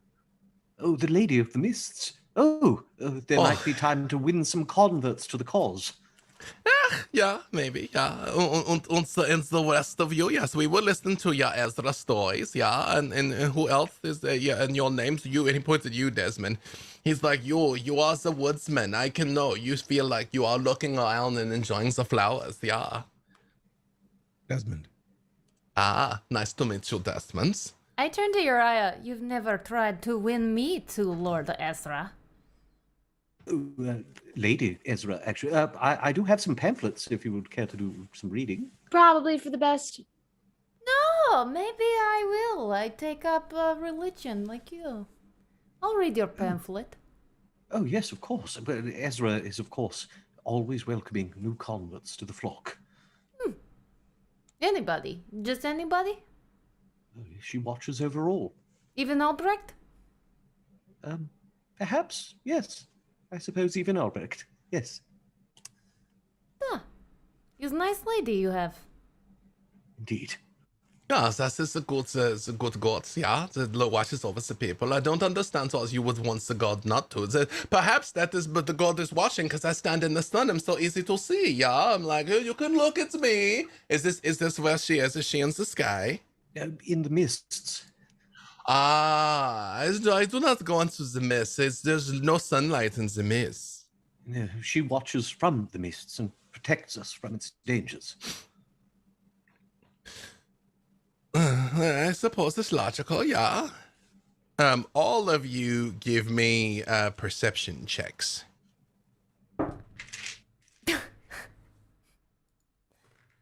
Did you just successfully roll to disbelieve, Tatiana? That's 20. It's a 4. Oh, 20. 20? Dirty 20. For me. Dirty 20. 19. 19. 19. Wow, just very perceptive people except Tatiana. You know, it's hard to take your eyes off of Albrecht. I get it. It's hard to look away. And that was a You natural. know- That was a natural 20 from Finn, right? Yes. Okay, so I would remind you all, our only house rule: 1 always fails, 20 always succeeds, even on skill checks. So as you all are sort of taking in this town for everybody but Tatiana, a few things kind of jump out at you. Tatiana, you notice the naked people. Yeah, and I'm But- looking at the pamphlet too, because I want to tease Brother Uriah about it and make him kind of try and sell me on this. You know, Even though I never buy it.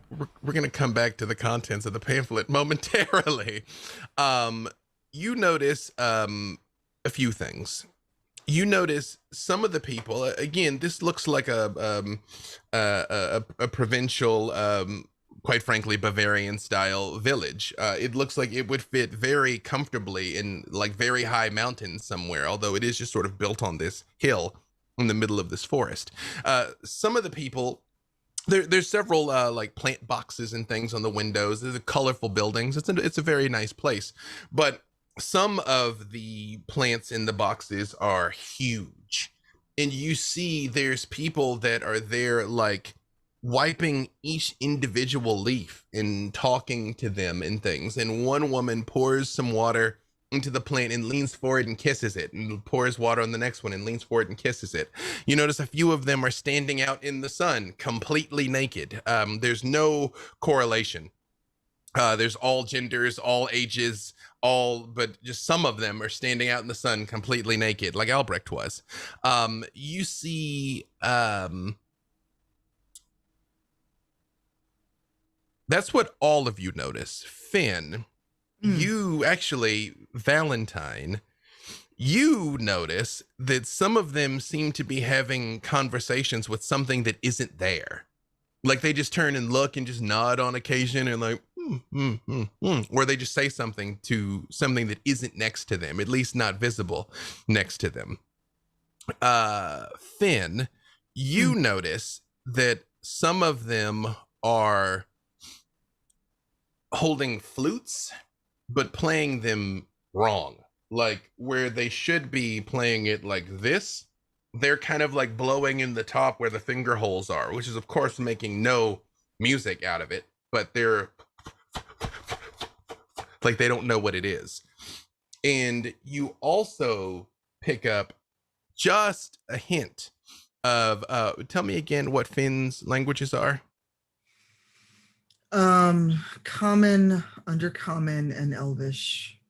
They're speaking a language that you don't understand. It is not common, and it doesn't sound like Albrecht's accent. Like it was just as they're talking to each other. Not all of them, just some of them. Could I make a check to see if I know the language? Yeah. Give me for that. Let's just say history. Huzzah. And I get to roll with advantage. Hey. That is a 16 on the first one and only a 12, so I'll keep that 16. Just for the record, why does Finn roll with advantage on history checks? I don't know. That is acceptable. I've made enough characters and I don't know either. I think it's a dumb peer feature, but don't quote me on that. Okay. Or Blood Hunter. Or Blood Hunter. That is true. Actually, it's Blood Hunter. It's a Blood Hunter thing. Yeah. That makes sense. You've been around the block. Finn, they're speaking deep speech. Oh. Now that I know that, I look around and I whisper to Uriah, do you know deep speech? Deep speech? Deep speech. No, I'm schooled in infernal, abyssal, no one's enemies after all, but no, deep speech, it's spoken by bizarre creatures of the Underdark, is it not? Yes. Oh. Don't be alarmed. They're speaking deep speech to each other. That is Look around. most unusual. They look human. I don't think they are. I will also say with that natural 20, quite frankly, all of your high rolls, again, except Tatiana, whose mind is elsewhere. He's busy. That star, the red star you saw streaking down to the earth, was near here. As you think about it more, you saw this place in the background. You saw this town in the area wherever this red star was streaking to the ground.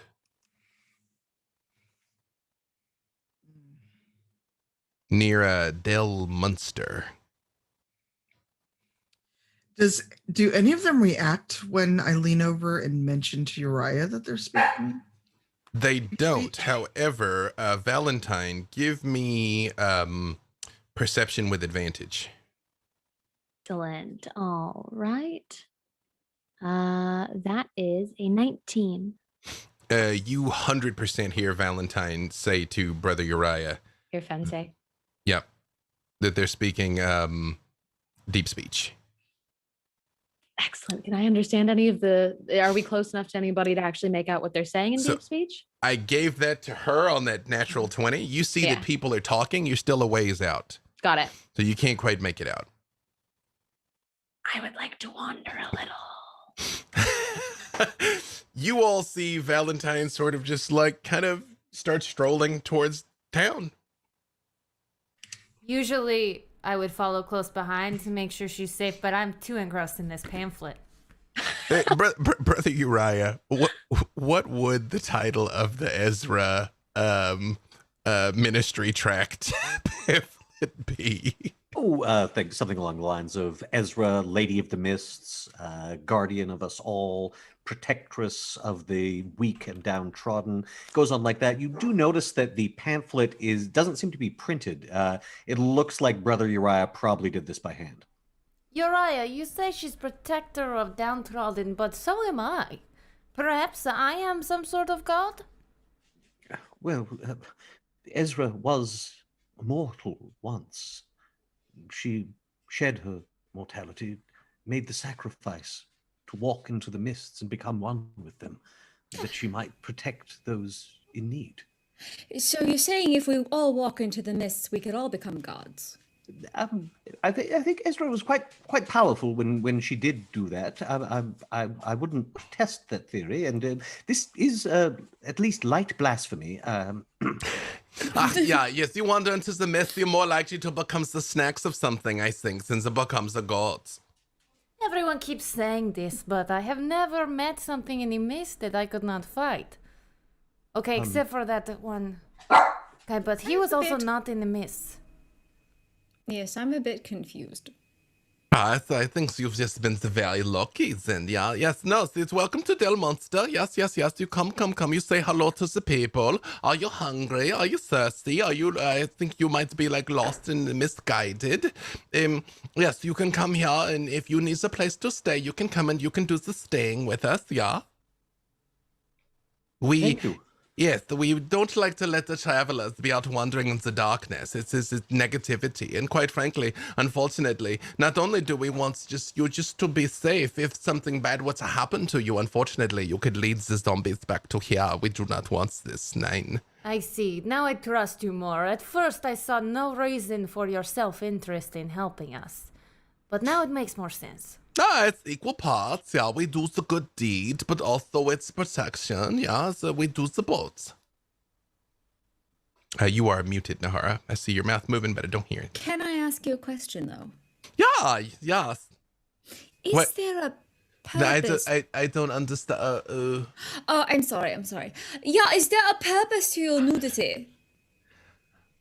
I just like enjoy the soaking in the sun, you know. It's the clothes, they just get in the way. They are like covering up the flesh so the sun could be they braising me. That's why I do it like this. Yeah, okay, I could see that, but I didn't know if there was like a reason or if there was like a purpose for it, you know. I just like the sun. Once the sun goes down, when it's dark outside, I put on the clothes. I do not like, but I do, yeah. I can It's very understand. cute, like a cat, like sunbathing. Yeah. You see, Right, for I can see me, that. I wear only light clothing because it gets in the way of movement when fighting. Yeah, we not so different. I do the no clothing for the sun. You do the light clothing for the violence. It's exactly right. Yeah. It's like we understand one another. Yeah. That. Valentine, give me perception Yes. with advantage. Can do. All right. That is a 16. They're just talking about farming.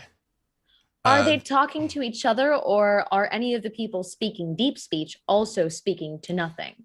The ones that appear to be talking to nothing are just kind of like nodding and listening. The ones that are actually saying things to another person in deep speech, it's all about farming. It's all about the recent crop is going well, you know, taking care of the plants, and just being very, very preoccupied with farming. If I were to approach one of the people that's standing and seems to be conversing with nothing, Mhm. can I just come and stand next to them and see if they stop? You walk up to an older woman who just sort of like turns and looks at you. Guten Tag. I'd like to respond in deep speech and Mhm. just say, hello.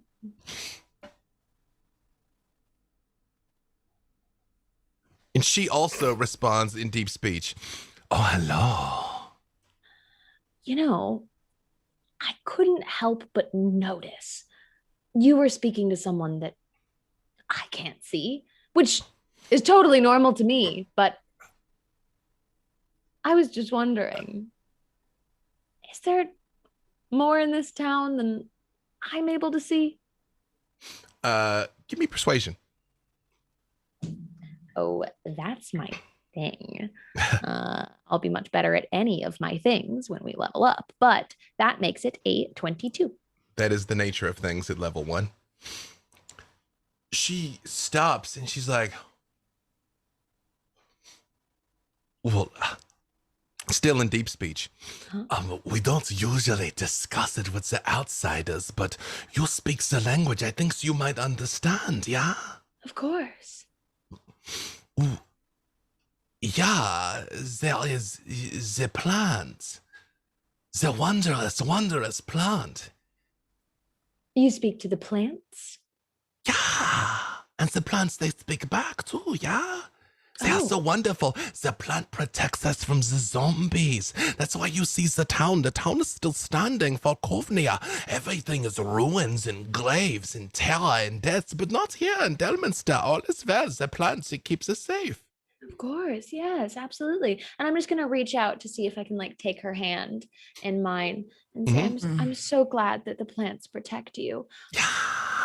Is that all they speak about? Why, no, the plant, it's just, it talks to me on occasion. It just asks me, how I'm doing and, wants to take care of me. It wants to take care of all of us. Can I see if she is lying? Please, insight. That is a 15. Valentine, this is something that you are not accustomed to at all. As you try and read this lady, you can't. Not only can you not tell if she's lying, she's blinking and look at you. She has no tells. Nothing. She's breathing. She's there. She's warm. You're touching her. But poker face. Happy, but inscrutable. Is there a way for me to talk to these plants? I'm here for the first time and I'm a little scared myself. You would like to meet with the plant, yeah? I would love to. Oh, yeah, I suppose I could take you too, yeah? Do you think it would be okay if I brought my friends along? Yeah, if they wish, yeah. You are not the undead. You are not the things that comes out as a mist. No. No, of course not. Although your hand, you are a little cold. You might have bits of the pox coming on. You should rest, and it makes the soup. Yeah. You're right. I think it was a little cold in the woods. Yeah, that makes sense. That's why some of the sunbathers, I do not understand them. It's so strange as they do. But yeah, you guys are your friends. We take you to the plant, yeah. Jawohl. I'll return. Sorry, what was your name? My name, yeah. My name's is very important and written down and not in front of me. My name is You have a Please name Hold. and it's a good name too. You can call me Adi. Adi's my name. Adi, thank you. I'll return with my friends. Yeah. Thank you. And all still in deep speech. I'll head back to the party. While Valentine sort of wanders off a little, what do the rest of you do here? Again, it is a fairly large town, but you can see it's very much built kind of like along like a central road almost. There's kind of like one road that goes from one end of the town to the other. Everything sort of is built up around it. You can see her the entire time, but yes, Nahara. I've completely disrobed at this time, just blending in with the 15% of the population that's in here, and I part of whatever it is that I'm carrying is stuffed into the baby Bjorn that is still attached to my person. This does feel nice. Yeah, this is good. Yeah, you come here. It's a very sunny patch. Yeah, you come and you join us. And we just like it's every once in a while you turn, so you get it's on both sides. My wings are just like stretched. Yeah. Oh, this does feel nice. Yes, otherwise you get the tan and only on the one side, and you look like underdone toast. Yeah, you get to turn on occasion. You get the sun on the both sides. Yeah. Yes, you don't want armor tan lines. It's all terrible, yeah. You come to, because you see we wear the lederhosen, yeah, and then you got like the bands on you, and then in the nighttime when you take the clothes off, you look ridiculous. So yes, we do like this, yeah. Desmond, are we overdressed? No, I'm good. I'm good right now. Right as I am. I don't need to be naked. Tatiana looks down at her armor. Do you feel like you're overdressed? Yeah, it's the zone of safety. We do not pressure people that don't want to do the nudity, but yeah, you're welcome to join us if you can. It's like you come into the world like this. It's like it's perfection. You, the holy man, all the clothes not like the blasphemy, because the gods make you a certain way, and then you try and you obscure the way that the gods made you, yeah? Yeah, Ezra is quite welcoming of multiple viewpoints. Clothed is generally the way one worships Ezra, and Brother Uriah was sort of like in the process of describing this, and then sees that, probably Nahara walking by into a patch of sun and just stops. And You tell me you don't worship that, Brother Uriah. well, of course, all nature is beautiful and should be celebrated. I am glad it's not mandatory. You can keep your hat on. Just, give it a try. There's nothing in this pamphlet says you can't walk around this town naked. No, Yes, no, exactly. It's a In matter fact, it's of, encouraged. it's a matter of personal choice, and I am choosing to remain panted, as it were. Tatiana yeah. has convinced herself and starts to disrobe.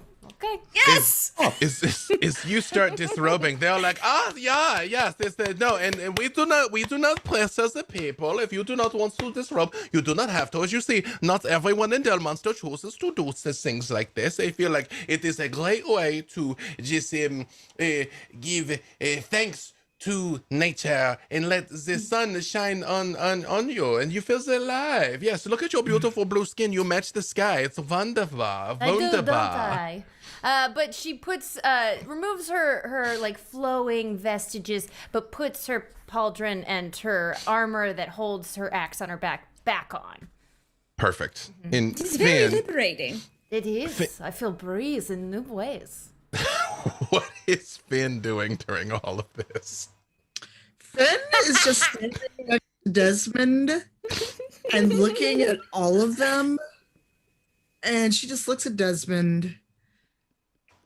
You're not going to start stripping naked too, are you? Desmond pulls out a flask and is just, nah, I'm just enjoying the show. Well, don't be greedy. Share the flask. Have a sip. I just like me and him are like Statler and Waldorf. I didn't know she had tattoos like that. Interesting. And he just leans in and is like, okay, how long do you give till the brother passes out? Because he is very nervous right now. Considering how red he is, maybe 15 minutes. That sounds about right. I think I may need to sit down. Brother, here, have a sip of this. I think it might help. Fortified, yes.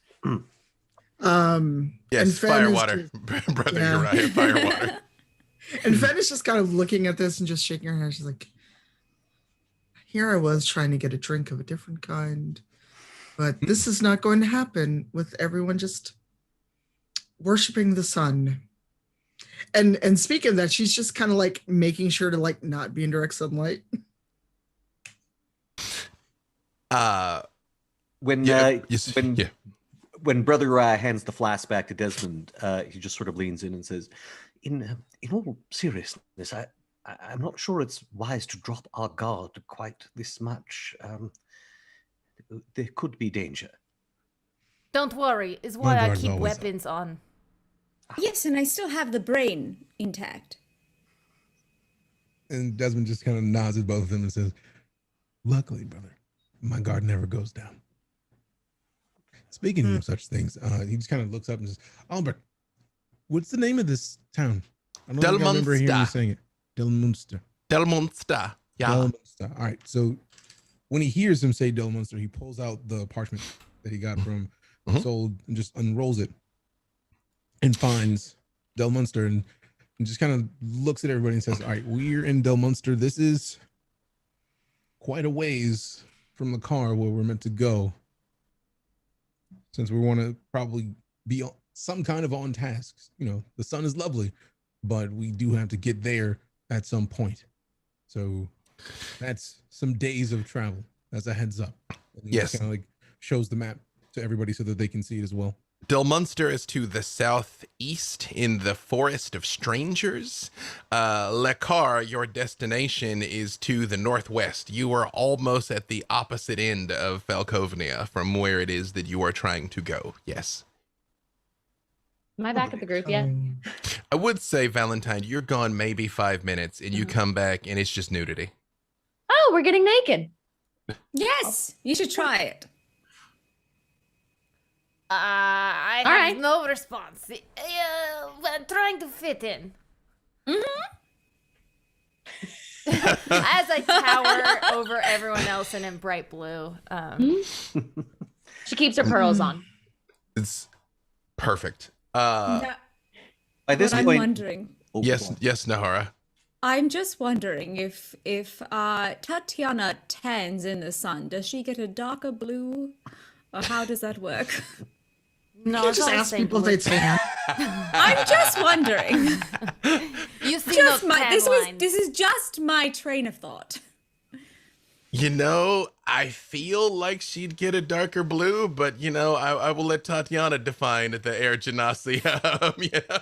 Because it's something to be that they're Or born do you to. get brighter? I was gonna say they're born to be in the sky, be exposed to the sun all the time. So maybe she doesn't change at all. It makes no change. No, I am made of basically air. Yeah. Dense air. Very Well, dense thank you air. for indulging my curiosity. Yeah. You do see the swirly blue tattoos that Finn referenced, though. They are lovely. Yes, Valentine. Oh no, I'm sorry. It looked like Brother Uriah was going to say something. Yes, Brother Uriah. I was going to say, Brother Rad doesn't actually see the tattoos. Since everyone started getting naked, he's been very consciously sort of averting his eyes, and he sort of walks up to Albrecht, I say, Albrecht, we actually have a fair distance to travel. Might it be possible to purchase horses from somewhere in this village? Nein. Unfortunately, we do not have the horses. Nein. So perhaps we might arrange like a guide for you. Although, if we're going to be setting out for the Lakar is difficult. It's a long time. Although perhaps we get the guide for you. I'm gonna nudge Brother Uriah and be like, it wouldn't be comfortable to travel on horse. For him. He sort of turns around as you say this, and yes, perhaps you're right, Valentine. I can't imagine he's one to travel on horseback. The Valentine, you are enjoying the sun also. Is it not so liberating? Do you not feel like you can breathe? It's kind of nice to be on. By the way, everybody, when we have a second, little group huddle, if you don't mind, after you're done. Yes, Uriah. Come huddle closer. I don't mean to be rude. I will not do the interruption. Come, I go, and I be over here. You just call when you're ready for me. Okay, so I made a friend in the town here. Her name is Adi, and they were speaking deep speech, which conveniently I also speak. And we had a lovely conversation, and I'm thinking that most people in this town are being mind controlled by the plants. Yeah. The plants are smarter than the people here. The bar is low. They're talking to something that isn't there. She described it as being plants, but most excitingly of all, she said she would introduce us to the plant. And I just think as we're passing through, we should at least check it out, right? Well, Absolutely. if these people need help, if they're being influenced against their will, then yes. They seem to be doing just fine with whatever plant is controlling their mind. They are deeply afraid of the undead, so let's all just keep it a little lit while we're here. Oh, right then. So, somebody breathe on Nahara's hands or something before we go in. But I would love it if we would go and find out. The curiosity would just eat me away if we didn't. Let's go. I am very curious. Albrecht, so sorry. We have to meet the new friends. Oh, that's okay. You can have lots of friends. And I got 6 new friends. So yeah, it makes sense that you want to meet some more people here. Yeah. Mm-hmm. This very nice town, We'll be back to Delmunster. talk. We'll be back to talk to you later. Yeah, enjoy. Yes, and I will stand. Perhaps later I make the chocolate for you. Yes, it is quite delicious. I'll start putting my dress back on to go deal with the old lady. Mm-hmm. I'd rather not meet some kind of mind controlling plant in the buff. Oh, I'm still in the buff. I was about to say important point of clarification. Yeah, the other two were hey, we're still technically in Rome. Yes. I stay in Rome. Ben is just passing the flask back and forth with Desmond. Desmond was thinking the exact same thing. This is gonna be a fun trip. And I'm I got a bottle. I got a bottle. I'll top you up whenever we find the bar. Yeah, you got the deluxe wineskin included in your ration pack, Finn. As Isolde knows how it goes down. As you all make it over, you see Addie has just sort of like closed the door to her little shop there. And she's like, oh, it's so many. Hello. Oh, and you would like to greet the sun as well. That's okay. That's a choice you make. I don't do that. I'm not as young as I once was, but you two clearly still got it. Yeah. I do not age very fast. Oh, well. To be young again. Valentine says she wants to go and she wants to meet with the plants and she wants to bring her friends. You are the friends. That is your vault. That is their shun. That is so beautiful. Yes, all dear friends of mine. Could we go? Yeah, we go. Yeah, okay. This is a good time. That's good. Normally the strangers don't even know about the plant and they're told to meet. That's good. And she just starts walking out of town into the woods. I'm sorry, why are we going to the woods? That's the plants in the woods. Oh. Right. Sort of makes sense. I want to understand this place that we feel so comfortable in before sleeping a night here. What if the plant comes for us in the sleep or something? I'd rather have chance to fight it now. You all seem very confident, but I would remind you where we are.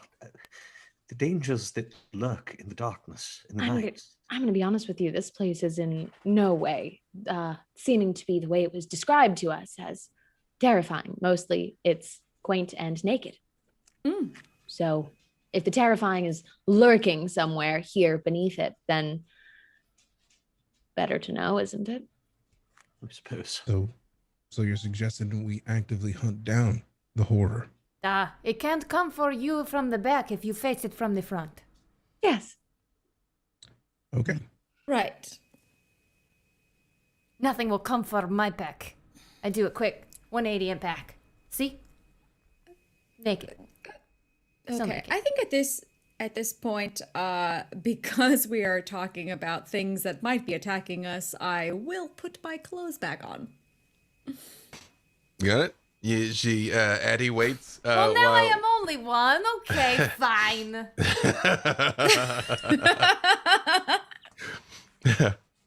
Whatever makes you happy, it was- Tatiana. Thank you.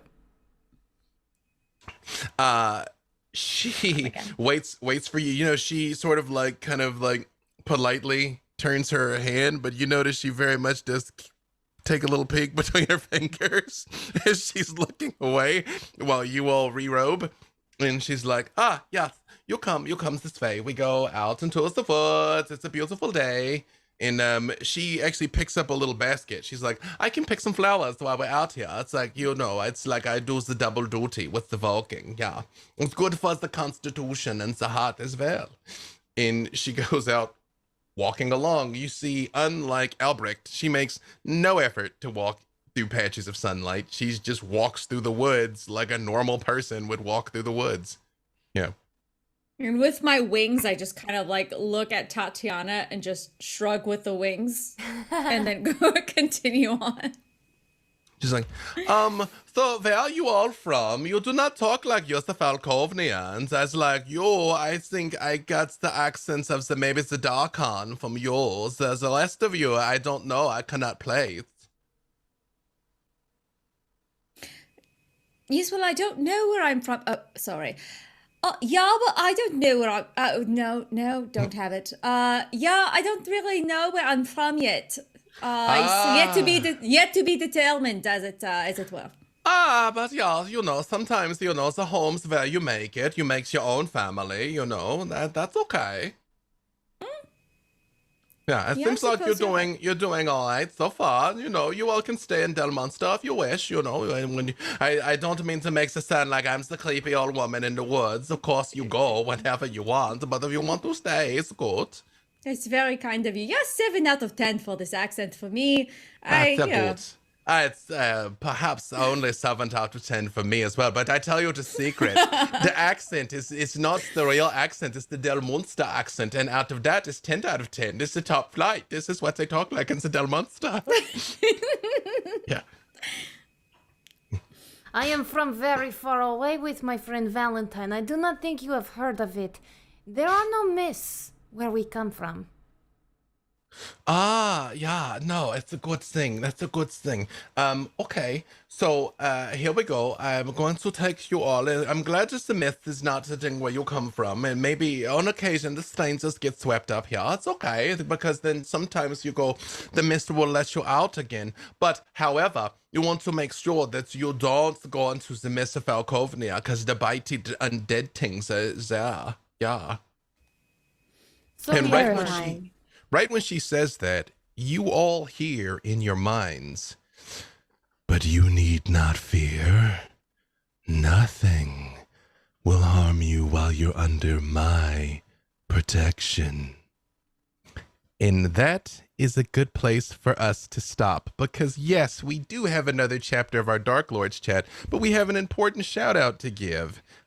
Nora, if you recall, that we're supposed to be saying hello to someone today. That's right. We are going to say hello to Annabelle, who has been watching this show with her grandson, and we're very happy that you two can connect with each other throughout all this. That just warmed all of our hearts. Yes, Thank you. Thank you so very much, Annabelle. She said it reminded her of the old radio plays and radio dramas that she would Yes. listen to growing up. So thank you very much. Very high praise, and we're glad that you are enjoying our story. However, all of that aside, somewhere else in the mist, two old friends are continuing to catch up. Uh-huh. Uh-huh. You know what I said about the Dark Lords messing with the tech, and now here we go. This far through the mists, in the lands of Barovia, Azalin Rex has come to make an unusual proposition to Strahd von Zarovich. Knowledge, von Zarovich, truly priceless. Knowledge is like a key. It opens locks you did not even know existed. This is my offer to you.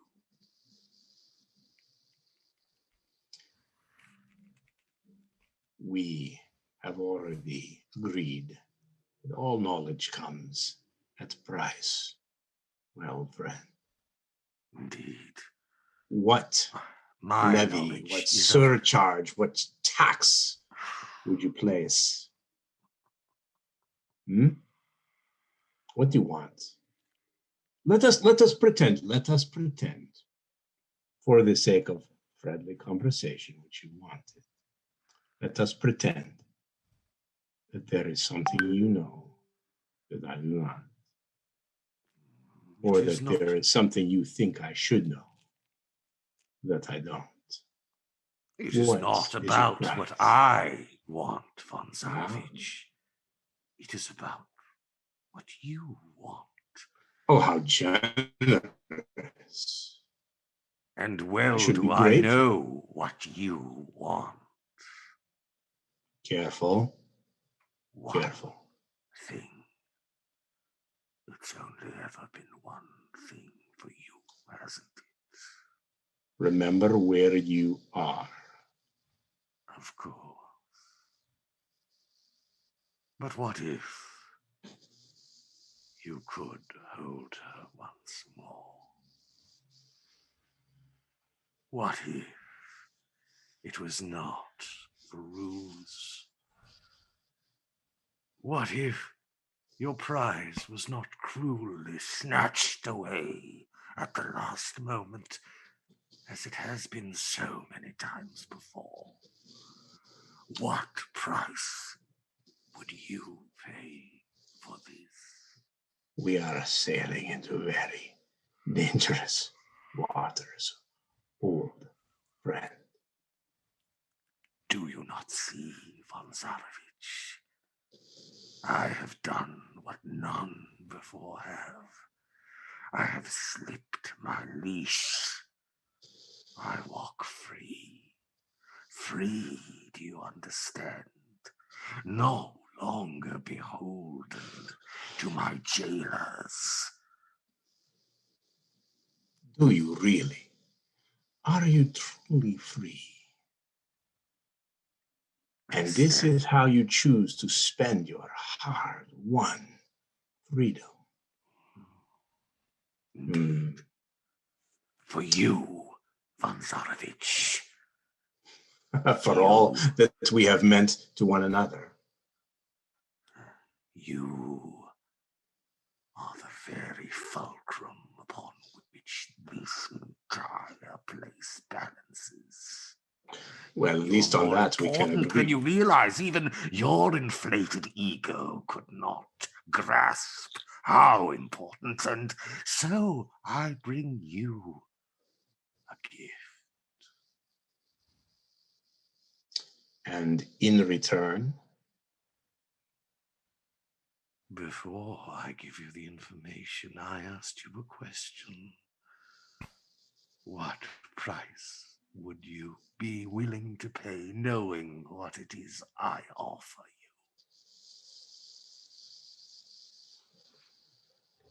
you? You know there is no price too high. Indeed. Then a morsel for you, a crumb from my table. She is here once more, and this time can be different. This time, you can have her if you act.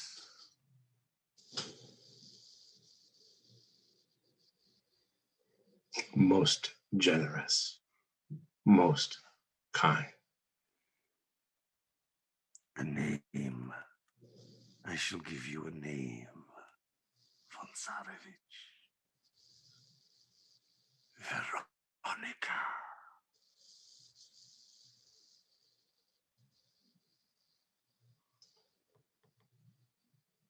Isn't she already lost? No. She will be found. She will find herself, I think. I think you are mistaken. No, I think you have made 2 mistakes.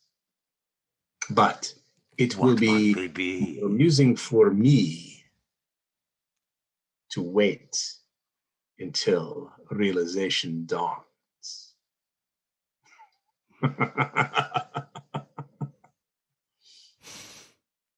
And here, the offer made and perhaps miscalculated is a good place for us to stop.